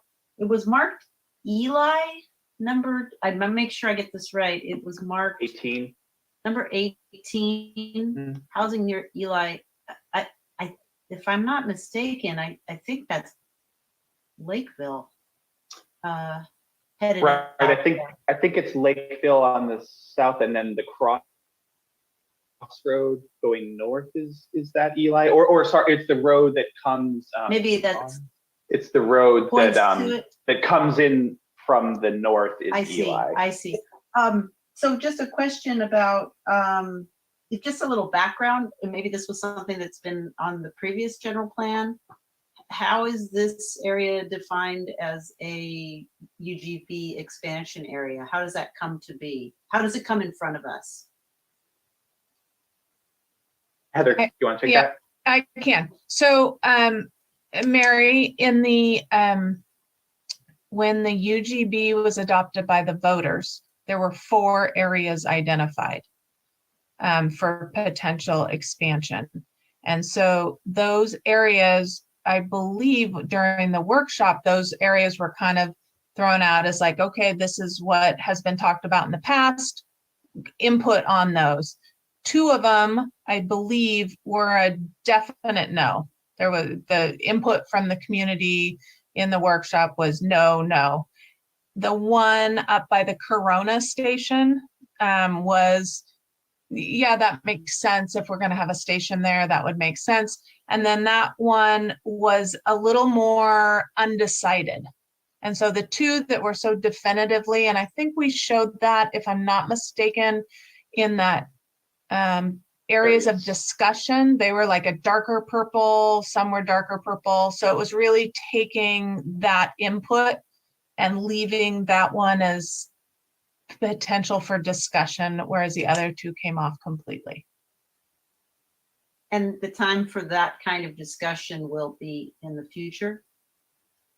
On whether that is in fact an area that there's support for the UGB to be expanded, you mean? Yes. Yeah, yeah. So it's just kind of keeping it on there as like, do we want to discuss this? Is there support down the line? Because the input we received was undecided on that location. Okay, thank you. And the only other question I had was in terms of the conceptual future park locations. I heard in the presentation and it all makes sense on that level, but there must be some kind of distance between parks that makes sense, especially when you look at the east of the highway, because when you look at that, the aerials, you see that there's lots of houses with no relief to any kind of park in walking distance. So I would think that we would want to conceptualize future park locations sort of in modules or equal distances, so that they're evenly distributed. So if we can get to that at some point, that would, I mean, maybe not now, but to me that seems pretty light. And that's my only other comment. Yeah, I like that comment. Because like I said, these are just kind of pulled from that old plan as a starting point. But I think if we overlaid a map of access to parks, we'd see a couple of gaps pop up where we'd want to add more dots. Absolutely.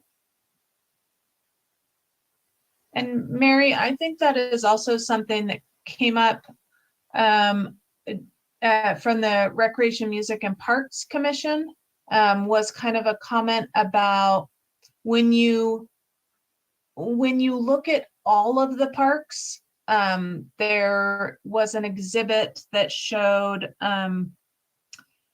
like that everyone is within and I can't remember, a 10-minute walk or whatever it is, right? But there was a discussion or a real emphasis on, yeah, but some people walk 10 minutes to like a tiny pocket park and other people walk 10 minutes to Helen Putnam, or, you know, there's a huge range. So looking at, okay, can everyone walk to certain amenities within a 10-minute as opposed to just the fact that it's a park? So that might be something when we are digging into that portion of the land use discussion, the parks and recreation discussion, we want to dig in more to those specifics. Great. Thank you, Mary. Bill, welcome. You should be able to unmute yourself. There you go. Thanks. Yeah. Just on that note, since we're discussing it, I think I agree. Ideally, everybody would have a park within 5 minutes walk, some kind of open space at some scale, just like we would want neighborhood retail within 5 minutes walk. That's just my comment. But I have a question about the purpose of this map, and I apologize if I missed it earlier, but this seems to me this is more of a tool as not so much a product. This is kind of an amalgamation of general plan concepts as a tool, or is this something that we're going to refine and include in the final plan? I see it as a tool now that becomes refined into the final plan. For now, it's a tool for us to sort of say, where do we agree? Where do we not agree? Where do we need to discuss more? It then becomes a product at the end of the day that is not so much for us. We all know what's in the plan, but for everyone else that's new to the plan, that can say, aha, this is the core of the plan right in front of me. But for us for now, I don't want it to be a product. I want it to be a discussion, right? Great. I think it's a fine map for that. And I would hope that we can, there's a lot of information on it and a lot of fine-grained evaluation that could be done. But, at this level, I think it's a great starting point and serve as a good, guiding document. And I think we're going to, ideally, the whole general plan will be a process of fine-tuning this into the various levels of planning, right? Exactly. I totally agree. Thank you. Thank you, Bill. Troy, do you want to pitch the questions you had again to see if there's anything else? Sure. To spark discussion. We have about 5 more minutes, so. Yeah, the two key things were like, is anything missing or should anything come off? I think we're where we wanted to see if there's anything that leaped out at you is like, oh, that's wrong, or something like that. But if not, then that's good. This good. This means we're reflecting, what we've heard.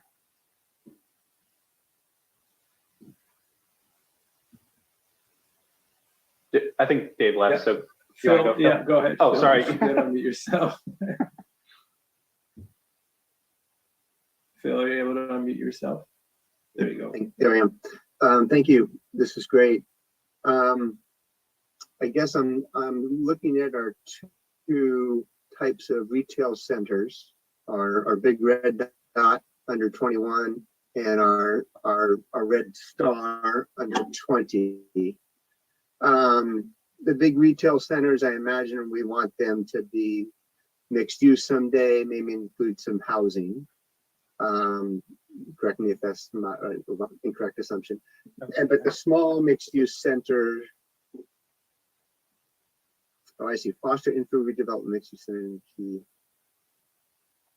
I guess I'm trying, maybe somebody can articulate what do we want, how do we want the Trader Joe's shopping center to change differently than the Kohl's shopping center? Yeah, I think that's exactly right. I think the two stars are trying to pick apart what you just asked. And so I think you articulated well for the big centers, but I think the smaller centers may be more horizontal mix, less housing, perhaps focused, more of a mix of other stuff, activities, right? So I think that's a great question. I think that's the key question for what does 20 really express itself across the city. Maybe there's 2 or 3 types or gradients of neighborhood centers in terms of intensity or use. I think that's like really a key question. Yeah, I mean, I think I would say I'd call the Kohl's shopping center just as auto-centric as the Trader Joe's shopping center. And I mean, I guess maybe the one difference between those two is the number of retail outlets. A lot more at Trader Joe's than at Kohl's, but physically they're pretty similar except for their size and number of tenants. That's all. No, but I think the vision for those future centers, I think we want to make sure the plan articulates clearly whether or not there are a couple different types of those small centers. I think we might get to that level of multi centers. Yeah, I think I really want to follow that line, that kind of thread of what do the centers look like. Thanks. Yes, Janice, welcome. I'm just a little confused with the gate. Where they're located and why there. Janice, I think you might have cut out there for a I second. think I did cut out.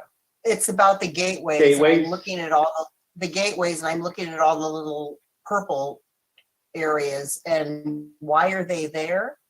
Mhm. I'm not Yeah, sure so why they're there in all these areas. Yeah, so gateways are kind of a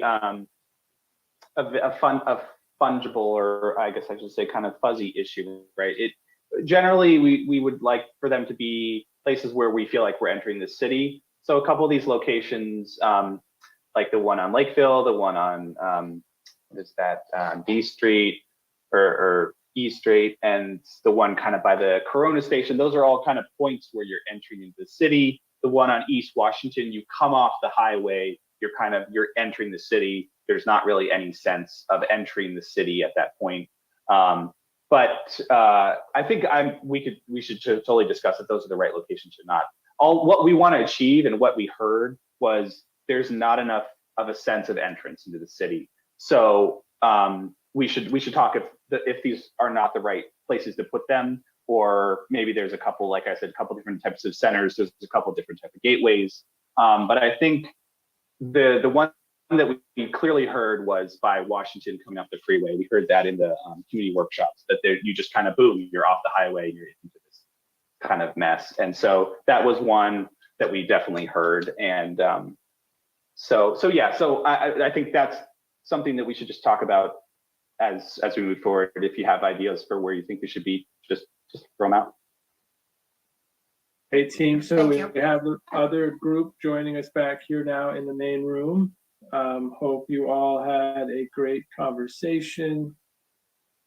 Our conversation was fairly brief. It sounds like there was generally support for what we saw, but anything, Ron or Troy, that you want to highlight real quickly from your conversations? Go ahead, Troy. No, I thought Bill had a really good point. Is this a tool or a product? And I just wanted to share that we see that is now a tool for us to talk about.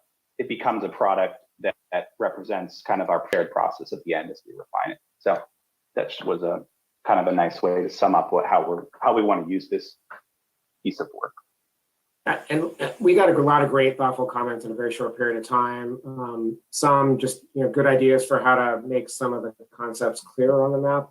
Others just very specific, like technical information that basically that'll imply some adjustments or refinements to the map, just things that we hadn't been tracking on or weren't aware of. So a lot of very useful, thoughtful comments. So, and to reinforce what Troy was saying, this is a bridge, a springboard, a graphical way to shift from existing conditions and vision to the initial steps guide some of our alternative work. So thank you very much, everybody, for your thoughtful input. Excellent.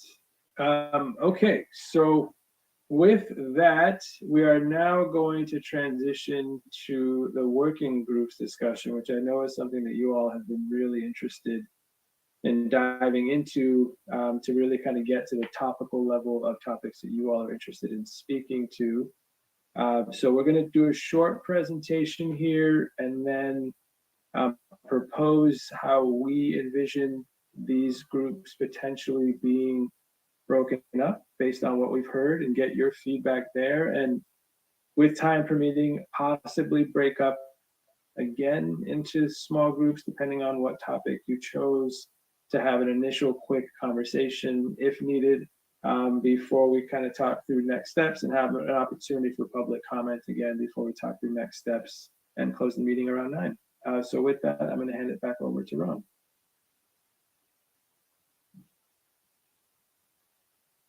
Oh, Ron, I think you're. Yes, thank you. There you are. No, my computer was just telling me that I've already spoken way too much tonight. It's not appropriate for me to say anything else. So I'll try to keep this really quick. I'm, again, really impressed with folks tonight. A lot of great work in a short period of time. I'm very happy we got to this point so we can kick off the working group. So during your November meeting, you may recall we first began to float some concepts related to the GPAC working group and got some initial input from you. Based on that input and our recent experience with the ad hoc GPAC working groups for the vision statement, we put together the draft working group guidance for you that we sent along with your agenda packets So I'm going to briefly touch on some of the key points from that, and then get us into some discussion about the topics and who's interested in being part of which group. A few key points to emphasize. One is that, the purpose here really is for GPAC members to collaborate with other knowledgeable and active community members to make topic-specific recommendations in support of the general plan update. We know that GPAC members bring very valuable expertise and experience to the process. Likewise, as is demonstrated at every GPAC meeting and every other public venue with the general plan update, the broader community in Petaluma is very active and very knowledgeable, and there are many community-based initiatives focused on topics addressed in the general plan. The GPAC workings are an opportunity for members and other community members to come together outside of regularly scheduled GPAC meetings to help advance the general plan update. By moving some of these conversations outside of GPAC meeting time limitations, the groups should allow for deeper dives, brainstorming, and creative conversations about important general plan topics that we simply don't always have time for during regularly scheduled GPAC meetings. A few bits about the nature of the work products in the working groups. Next slide, please, Dave. We thought a bit about what's most useful to have working groups focus on. And this is kind of our starting list for what types of input and recommendations we think we really would like the working groups to focus on. One is, as you dive into your topics, if you think there are agenda items that should be addressed related to those for GPAC meetings, certainly those recommendations are welcome. Another is, as part of the project, we do include some educational forums, which are really designed to be deep dive, informational sessions followed by a conversation about topics that we know are of great interest in the community, critical to the general plan, and merit deeper discussion. And so if there are such topics or themes or ideas for educational forums related to the topics you're focusing on, we certainly welcome those recommendations.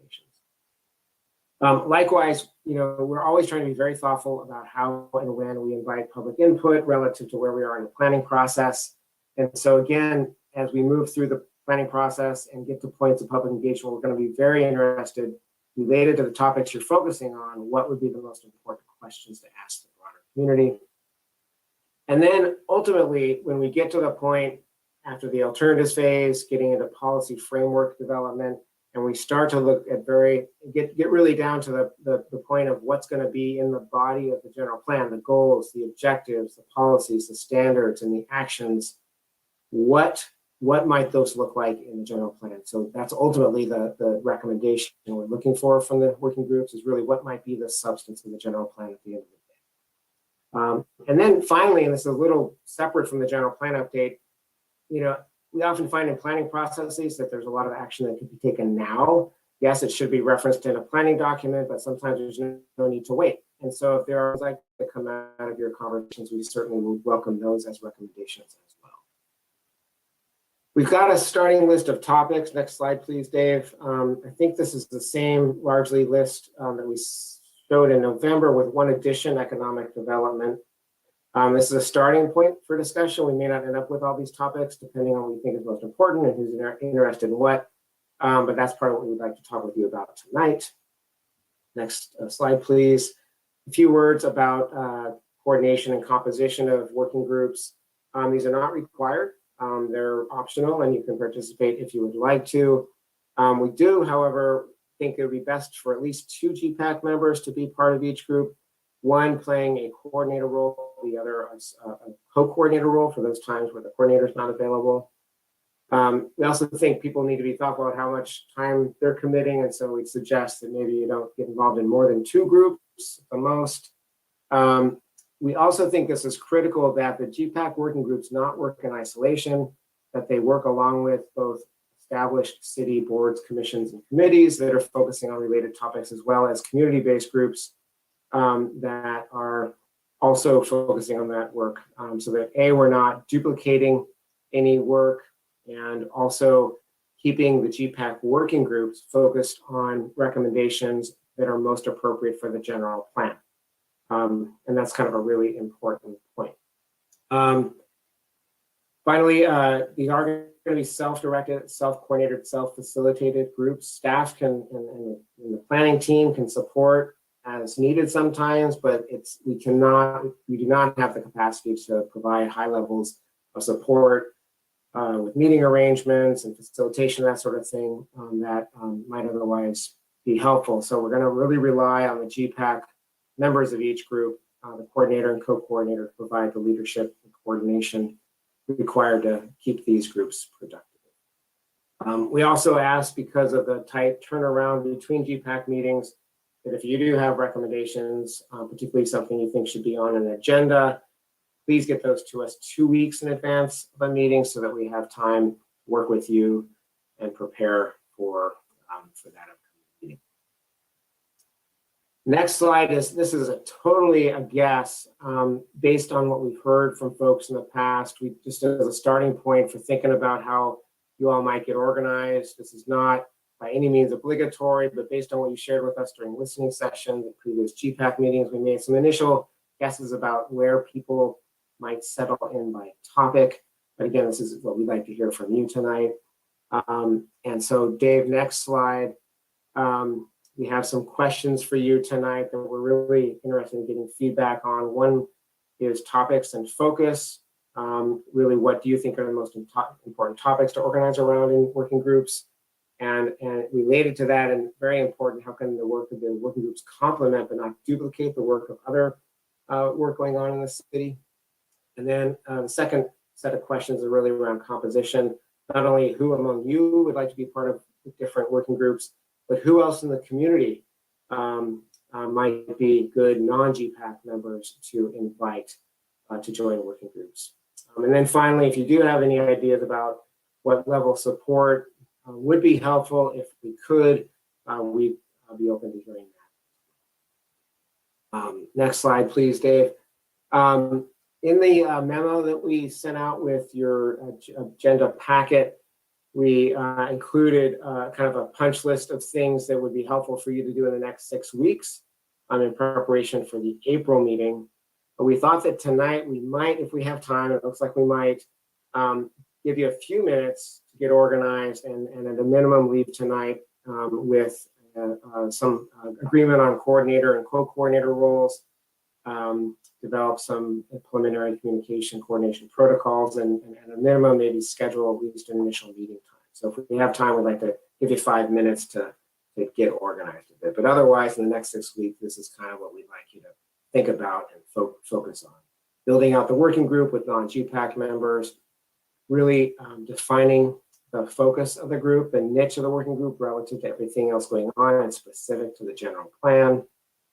And then if you have time, because we're transitioning now into the alternatives phase, ideas you have for concepts that should be explored or tested as part of the land use, transportation, public realm alternatives, and also any constraints that we need to keep in mind as we play with different land use options. So I'm going to, I think, stop there, and maybe you can go back to the previous slide, Dave. That's really kind of where we'd like to hear from GPAC members tonight. Sounds great. Thanks, Ron. So yeah, we wanted to get your feedback now on the groups that we have organized. Are we missing anything? I might bring up an Excel sheet that kind of shows the topics that we are assuming that you all want to cover, and give you an opportunity to let us know which topics you'd like to be a part of, so we can maybe even get through this meeting and organize you all in an effective way. And then if we do have time, as Ron mentioned, break out into those groups to give you a couple minutes to organize. So I see a few hands raised. Janice, we'll start with you. Welcome. Actually, this is a question of, as far as like when we're talking about parks, where do purple lines fit in so we can actually have water for these parks, since they're not connected a lot. On the east side is the natural place because that's where the wastewater plant is. But where does that fit in this discussion? I'm sorry, you're asking about irrigation? Yeah, like purple lines, you know, the recycled water for our parks. Okay. Keep talking about parks, but people are also concerned about water. That's a good question. So, Ron, if I can help, so if there was a working group that was focused on parks, like, helping to gather information. So some of that could be, making sure that group has that information. Where is the purple pipe? Where is it located? What's the, what are the next steps or the next planned expansions of that in anything upcoming? That might help that conversation for a group that was focused on that. Yeah, If I- can I just ask? and I oh, guess- go ahead. Sorry. I was just going to ask, I mean, we've got one of the groups we currently have labeled open space enhancement, but I'm part of it. I've also been wondering whether that's a open space and parks group, which might then get at exactly what you're suggesting, Janice. Okay. And okay, we'll figure it out. Yeah, Janice, I was just going to ask, are you interested in possibly being in that group? Possibly. Okay, just thought I'd ask since you brought the topic up. It seems, yeah. We'll Okay. come back. We'll come back to it. No pressure. No pressure. Okay, Allie, welcome. See your hand. There you go. Thank you. This might be a question related to that first bullet point, but given the concurrent nature of the preparation of the housing element, and that it sounds like there's only one deep dive for the GPAC on the housing element scheduled for March, I don't know if you were thinking housing element type stuff would fit in one of the suggested working groups, or why isn't there a housing element small group suggested? Oh, another good question. I think there's kind of two parts to the answer. One is that because the housing element's on its own statutory driven timeline, and because, as you've just noted, there's a limited amount of opportunity for input. I guess that was one thought. The other was we do want to keep the more fundamental land use design, and you might throw housing into this bucket, discussions and deliberations with the entire GPAC. So I think that was part of the thought as well. But that being said, I can see a scenario where there is a housing work group. It would have to be very focused and get up and moving very quickly, because we'd want the recommendations, really within the next few months to inform the initial draft. I'm happy to volunteer for that. Okay, so Michelle or whoever is doing the Excel sheet, if you could add a column for housing and add Allie's name there. Great. Thank you, Allie. Next, we'll go to Bill, followed by John. Thanks. I have kind of a maybe 3 or 4 part question really, but about the working group's roles and responsibilities. So I'm just going to ask it all and see what comes of it. First of all, what would be the duration of the working group? Is this going to be something that lives throughout the rest of the process? And then if so, or if not, since they're self-directed, will the working groups be in charge with sort of evaluating proposed policy language and things like that, or would be responsible for generating potential language? Maybe I'll leave it at that and see where. Oh, and what kind of a time commitment and back to the duration? What do you expect? Are we going to have to deliver monthly products and reports 2 weeks before the meetings? That sounds like our job, Bill.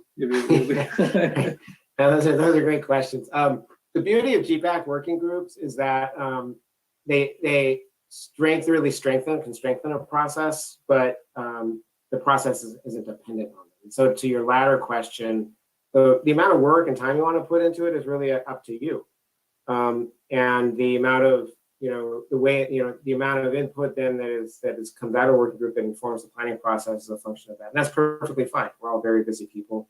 And the planning team will be doing similar complementary work as well. And so we're not counting on working groups to fill any critical technical gaps, I guess is part of the question. In terms of time frame, Yeah, we really kind of did envision that because fundamentally the most critical recommendations would be related to like, all right, what actually should it end up in the general plan, you know, goals, policies, standards, et cetera, that yeah, they would be active, you know, through at least the policy framework phase, which is the next phase after alternatives.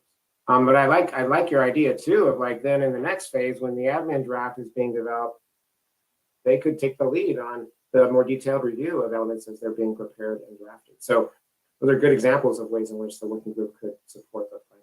Did I miss one of your questions, Bill? I think that covered it. Thank you, Ron. Thanks for the questions, Bill. Next we'll go to John, followed by Josh. Okay, so one of the working groups is the open space, and that may not be the best name for that group because I'm going to suspect that of all the groups that within that group, there's going to be a lot of things going on, including wildlife corridors that Susan mentioned. There'll be other things about the flooding area. There's the urban forestry management, we just got a grant for. There's going to be even like the purple pipes, the water, how are we going to manage our water? So nature and natural-based systems and maybe even natural resources would be included in that, as well as forestry, as even the watershed issues, like the whole watershed as it impacts our town and how we reach out and do things. So I think your open space is not just going to be your parks, but it's going to be much more comprehensive is in a working group as we get the discussions going. So I just want to make sure we're clear on so like some of the parameters around that group and maybe some of the other groups. Where's the parameters around them?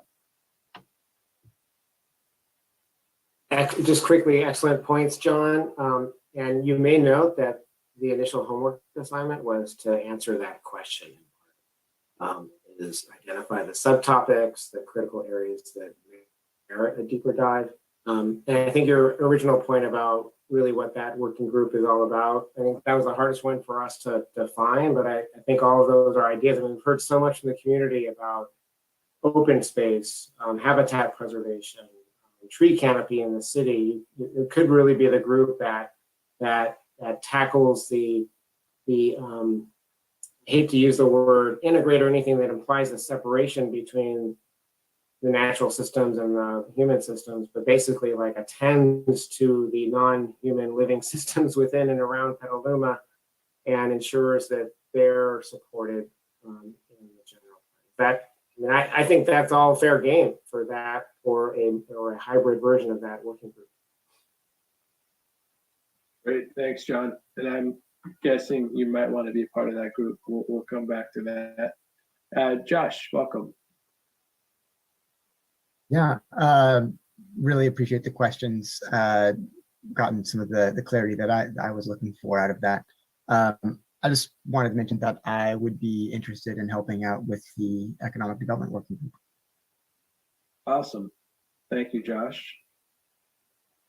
So let's see what I was, unless there's any other questions or comments, what I was going to propose to do, not to put anyone on the spot, but to bring up an Excel sheet that shows the topics as we have them currently and our best guess of where or who might want to be part of each one of these groups. And you tell us if we have it right, wrong.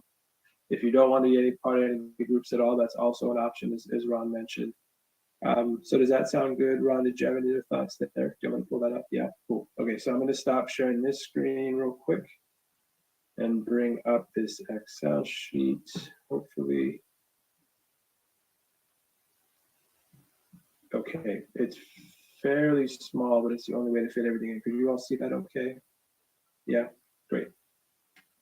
So let's just go down the list and you all tell us if we have the right folks in each one of these groups, and if not, if you want to be in a different group or no group at all. So starting with, oh, this is misspelled. Actually, can I ask a broader question? I'm sorry. For sure. Yeah. On the climate action, resilience, and sustainability committee, we have a lot of questions around that one. You know, the city has a climate action committee, it has a climate emergency framework. So it has cool cities and other community-based groups very much focused on this issue. Yes, there are specific ways in which the general plan can incorporate policies and actions that come out of all those initiatives. So there's a strong case to be made for there to be a working group focused on this. And yet it all still raises the question about the very the big possibility of duplication of effort and the level of coordination that would be requisite for the working group to be really effective here. So I guess I have a broader question is like, do people agree this still should be a GPAC working group? And I guess you can vote on that by indicating whether you want to be part of it or not. Right, yeah, so we currently have this list as you see in front of you. And I just want to note that this obviously doesn't have every single GPAC member's name on it. These are just folks that through our conversations noted they want to be part of these different groups. So if you don't see your name, definitely an opportunity to add your name to it now. But Roger and Jesse and Janice, I see your hands raised for the climate action resilience. I had a question. Is climate action that is that a flooding? You know, both tidal and rainfall, and dealing with the flooding issues. Then I'd be interested in sea level rise. If it's like greenhouse gas reduction only, that sort of duplicates, I think, the current climate action group. So I didn't know. Resilience is kind of a big word, so I assume that's in there. But is it it's flooding in there, I suppose. And I think the starting assumption was all of the above. okay, great. I'd be interested in that if it's the flood control issue. So. Great. Jesse, is this a group that interests you? Yeah, I am, but I also, back to Ron's point, worry about duplicative efforts with the Climate Commission and just all the climate groups in Petaluma that are already working on this. And like, would this GPAC group then have the task of consistent connecting with all of those other groups? Because I think there's some like, maybe a role would be coordination. So we already have a climate action plan. So I don't know. Just a quick thought there. I don't think it needs to assume a role of coordinating amongst everything going on in the community. That seems to me like a more appropriate thing for a CAC to do if anyone's going to play that role. Yeah. Again, keeping the work, I think it's really critical to remember the working groups are focused on ultimately making recommendations for how the general plan should address each of these topics. Yeah. Right? And there's limitations to that, right? The state law defines what a GP can and cannot do. And so the task for the working group is really to make sure that everything that's appropriate and should be reflected in general plan policies, whether that's in land use or mobility or whatever other element, is there and has the status that comes with being part of the general plan. And then in an appropriate way also outlines actions and programs that need to be pursued to achieve the goals related to that topic, right? And so in my thinking, that's kind of how I can see a niche for a GPAC working group, but you do have to take care not to try to kind of stay in your lane to some extent relative to what everybody else is doing. Yeah. Okay. And Jesse, we did talk about this one in particular because of how many, efforts are happening in the community, but at the same time, it didn't seem right to not have this group and say, oh, well, people in the community are doing it. So I think some of that is figuring out like, what is the best way? How can this effort enhance and build upon and not duplicate, but, incorporate? So I think there's some room there and some discussion on how best to do that and who to pull in. And so really, your points are well taken, and we had talked about that. Okay. In coming forward with this. Great, that's great. And keep me on that list. I will work on that. The other thing I'll say though is around the equity group, like I would really like to think about equity embedded into climate action and access to equitable open space and accessible equitable mobility and then equitable sense of place. So I just like in my work, I'm always trying to embed equity and inclusion in in mobility conversations, in quality of life conversations, they're not going to develop. So I'm not saying we should get rid of it. It's just worth a discussion as a separate group. But I will raise my hand to think about equity in the climate action group, and I'd also like to be added to the mobility group. Mobility, sure. That's a great point, Jesse. I think we talked about that a lot too, about being more cross-cutting, it just being naturally part of all our conversations. But we also heard loud and clear that equity was deserved its kind of standalone conversation. So that's a great point. I'm glad you brought that up, though, for folks in the other group to think about as well.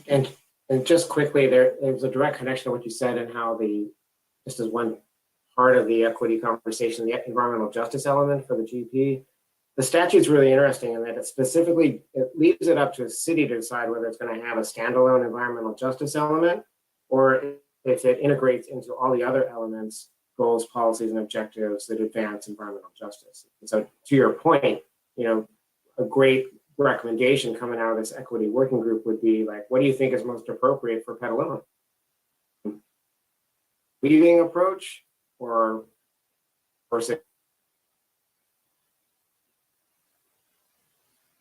Great. I think we might have lost you for a second there, Ron. So I'm realizing we're quickly running out of time here, and we're still just on the first topic. But I see a couple hands raised, and then I might just kind of quickly ask you to raise hands as we get through each topic. Aaron, welcome. We haven't heard from you tonight. Would you like to contribute? Well, based off kind of what Jesse was saying, it's like if you want equity to necessarily be its own, you can lean more towards intersectional justice, which is allowing for it to cover more broader and more applicable to what we're trying to attain potentially. So this is an option. Great point. Thank you, Aaron. I'm fine in that column. You're good in that column? Okay, cool. Janice, did you have another thought? I just like to be in the open space and the mobility, but I think everything interconnects in the end. Open space and mobility. Yes. Got it. You want to add to mobility as well, Michelle, if you're in there for Janice. Excellent. Sierra, welcome. Thank you. Yeah, I just wanted to say, as very gratified and grateful and honored as I am to be put on there 3 times, I do think I would like to, if I were to choose one, I actually do think economic development would be my top choice. So yeah, I trust those folks in the climate action column. I know they'll do a great job. Thank you. Excellent. No, thank you. Yeah, and this again was just a shot in the dark just to get the conversation started. We fully didn't expect you all to be on multiple groups. So thank you for raising that, Sierra. Chris, welcome. Yeah, so I would raise my hand for the housing group. Housing, okay. Great. Yeah, actually, even the sense of place and quality of life, I mean, I get it, but it seems a little squidgy to me. And I mean, that could be if the housing has a more concentrated period of work, then perhaps afterwards, and I would like to be able to drop into other groups. I mean, I don't want to sign up for mobility, but I'm definitely interested in it. So I think if there could be a way where we would know what's happening, then we could pop in and out just to stay up to date. Yeah, that's fair. That's a great idea. So great. So we have you now in the housing group. Thank you for that. Roger, welcome. Yeah, I just want to take myself, I can only be in one because I work full time. So out of open space, out of mobility. Thank you. No problem. Got it. Yes, Mary, welcome. I'll be in open space. Excellent. Great. Thank you, Mary. Dave, welcome. I seem to have found myself in 3 committees, and I'd like to take myself out of open space. The other 2 are fine. Out of open space. Got it. Thank you, Dave. Yancy, welcome. Hi, can you just clarify, I think, what Chris's comment, what sense of place means in the column E? Ron, I'll hand that over to you. Did we lose Ron? No, sorry, I have to read the guidance to be able to explain it to you. That one's been a little fuzzy for me too. And my PDF, my Adobe just crashed, so I can't do that. Can someone else quickly read the few sentences that describe that topic in the guide? Is this the guide that was sent out to the group? Ron? Yeah, it's also on one of the slides in the slide deck. I can read it. It says, sense of place and quality of life. How should Petaluma define sense of place? What general, is this the right thing? What general plan strategies will ensure that Petaluma can evolve without losing its identity? Is that what you were looking for? Yeah, no, thank you. And that reminds me now. So again, some of these are, many of these are cross-cutting and some of these are kind of hard to define, but this was inspired, I think, by, was it the opening paragraph or two of the vision statement? And then I think there's at least one or two guiding principles that touch on this. It's as those two sentences describe, it's like, how do we make sure in the general plan we do all we can to preserve so much of what people feel defines and makes Petaluma unique, right? It's sometimes hard to get your head around or your hands around, but easy to lose. And a planning document like this is an opportunity to take explicit steps to try to preserve something. I can sign up for that one. Sign up for that one. Great. Thank you, Yancy. So Yancy under sense of place. Yes, Allie, welcome. Oh, I don't, on my screen, Dave's ahead of me, but I am also on 3 right now, so I can come off of the climate action and I can remain on mobility and healthy. Great. Thank you very much. Dave, back to you. Oh, I guess Dave is set. Great. Bill, followed by John. I'm fine on sense of place. I think we'll figure that out. I also would like to be on the open space, natural systems, wildlife. Perfect. Thank you, Bill. Yes, John. Yeah, you've got me on 3. So I think my primary focus will be the open space plus other stuff.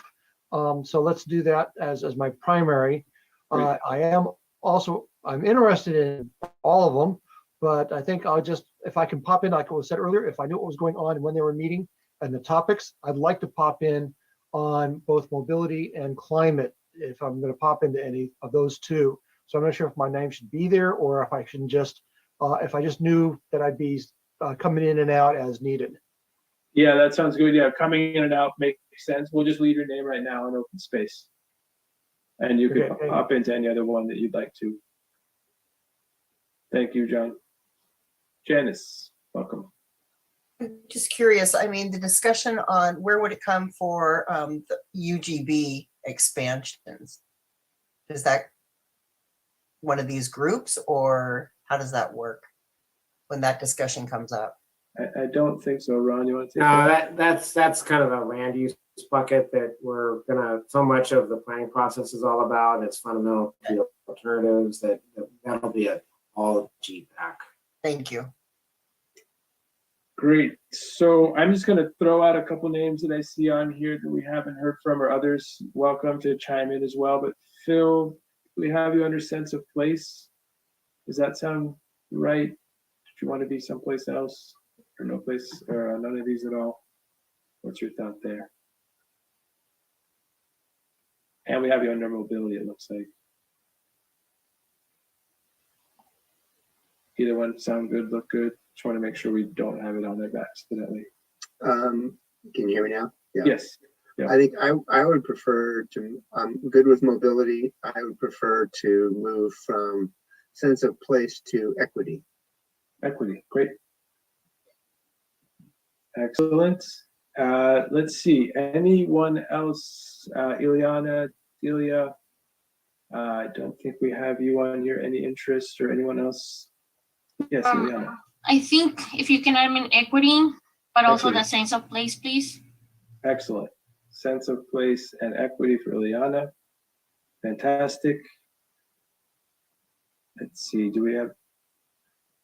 either of the Bill, oh, we have Bill Reinhardt, Bill Wolpert, any interest? Just want to make sure we give everyone an opportunity here. Okay. I'm thinking about which one. I'm leaning towards sense of place. Sense of place, okay. We'll put you there for now. Okay. Excellent. Okay, I see a couple more hands raised and I definitely want to get to, I don't think at this point we're going to have time for the small groups. Hopefully we'll have a chance to give you all the tools to then organize on your own, but I definitely want to be able to get to public comment and talk through next steps, unless Ron, you thought it was critical to do the small groups now, but I want to just respect folks' time. Jesse, did you have, oh, go ahead, Ron. I'm just going to say what I think is critical if we could like be clear about who wants to be part of a working group and which group groups, right? And so have we gotten input from everybody?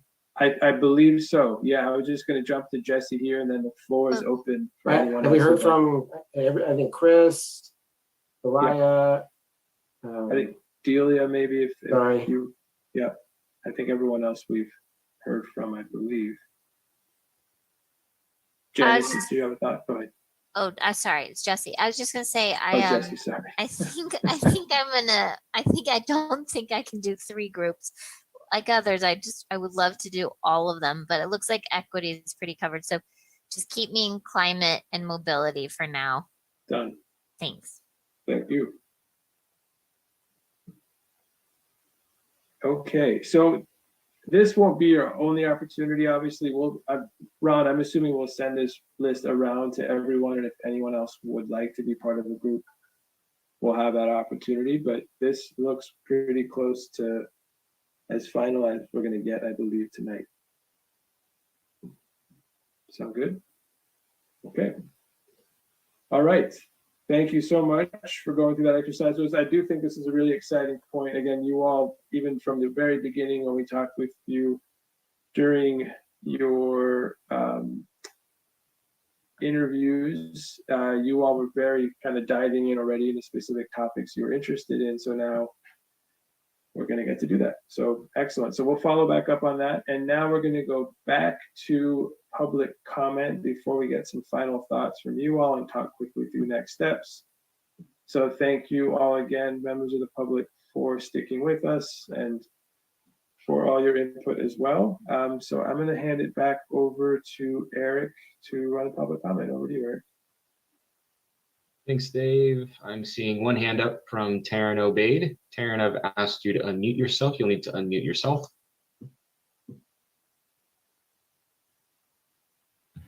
Hi, thank you. Can you hear me? We can hear you, Taryn. Thank you. So I wanted to make a point.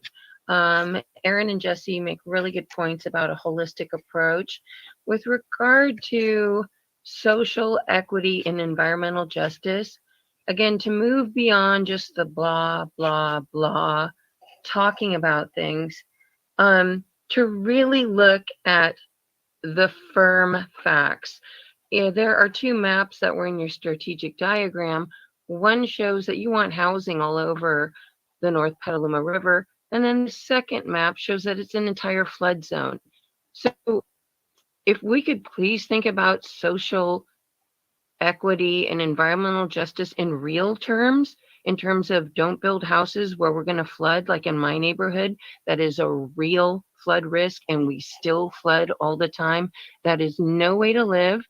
And if we put housing there, we are absolutely fooling ourselves even using the term social equity and environmental justice. So I wanted to make that point. Also, what I see missing from tonight is any discussion about Corona. The Corona overpass, I think, needs to be expanded to be retrofitted.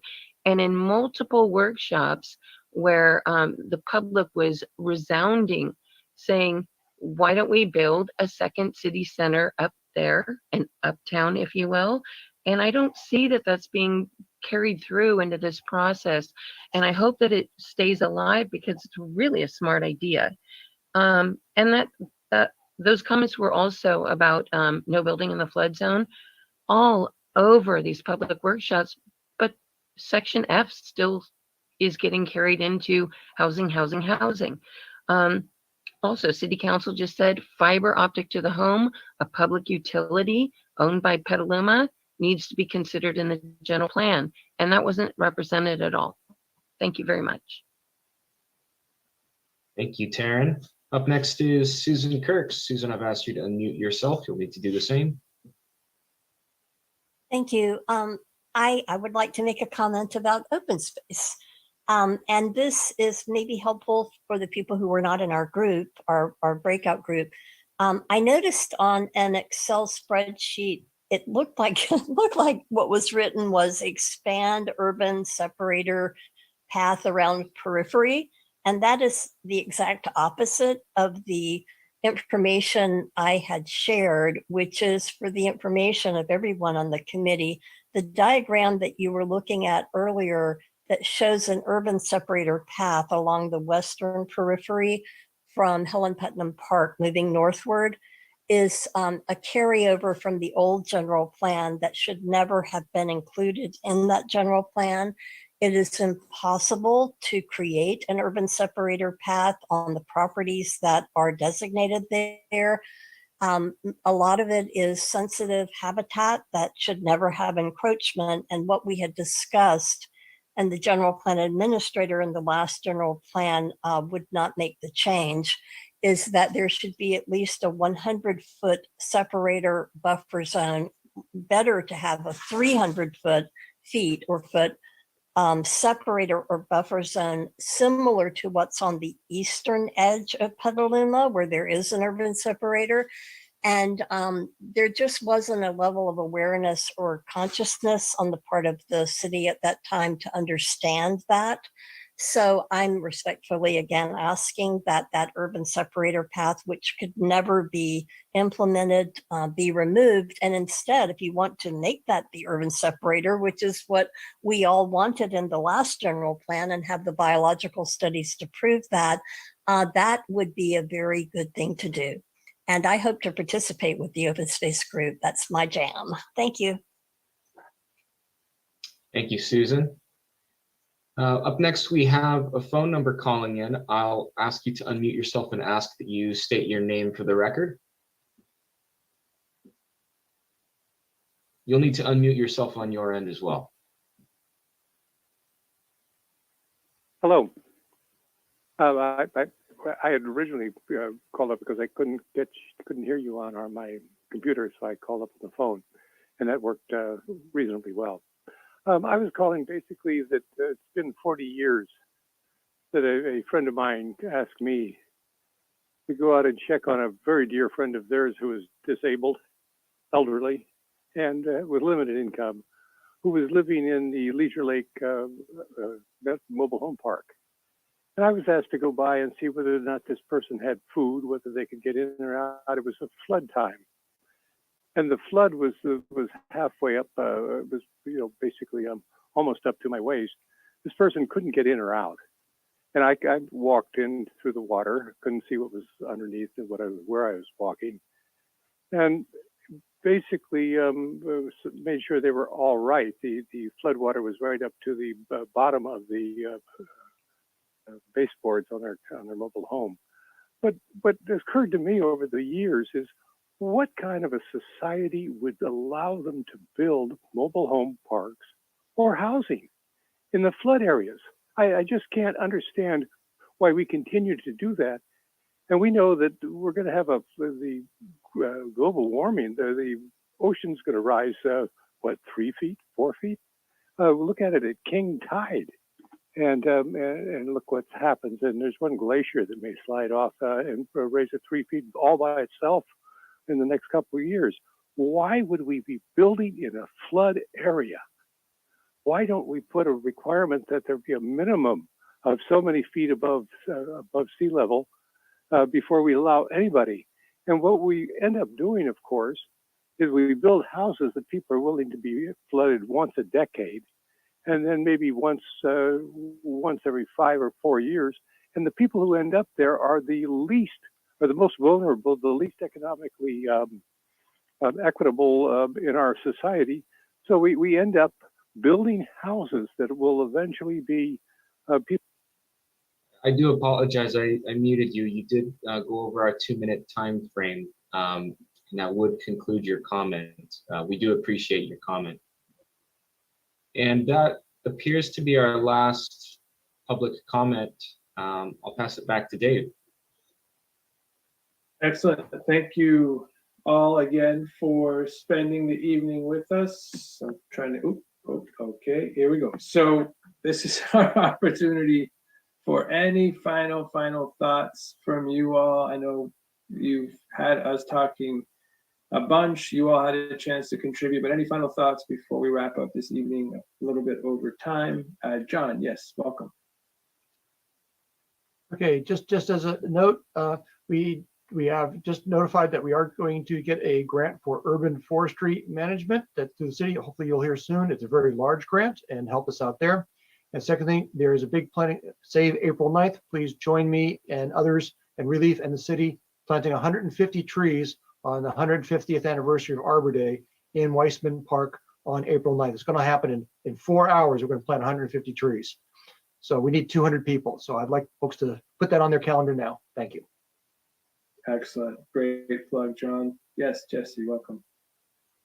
Yeah, I just wanted to recognize the gentleman who called in his comments about low-income senior housing in floodplains, and I promise to raise that issue in the climate subcommittee group because it's an equity issue, it's a climate issue, and I hear you. I actually grew up in a flood zone in San Rafael, so I understand the threat of the water rising, and when you're a senior and they're not as mobile, scary stuff. So we really need to think about that. So thanks for bringing that up. Thanks, Jesse, for raising that up. Very thoughtful. Okay, any other thoughts before we wrap here? Ron, any other final kind of next steps for us to think about what's to come? No, I just want to really thank you and all the GPAC members for getting through tonight. A very full agenda and for its excellent work with the vision statement, guiding principles, and pillars. You guys are very smart, educated, well-informed, dedicated, hardworking group of people who are a pleasure to work with, and we couldn't have made this much progress in a short period of time, and particularly tonight, without all of your contributions. So thank you very much, and we look forward to seeing you again in a month, and we'll be coordinating in the interim on helping you get the working groups established. Excellent. Well put, Ron. Great to see you all. Have a fantastic evening. Thanks, you guys. Thank you.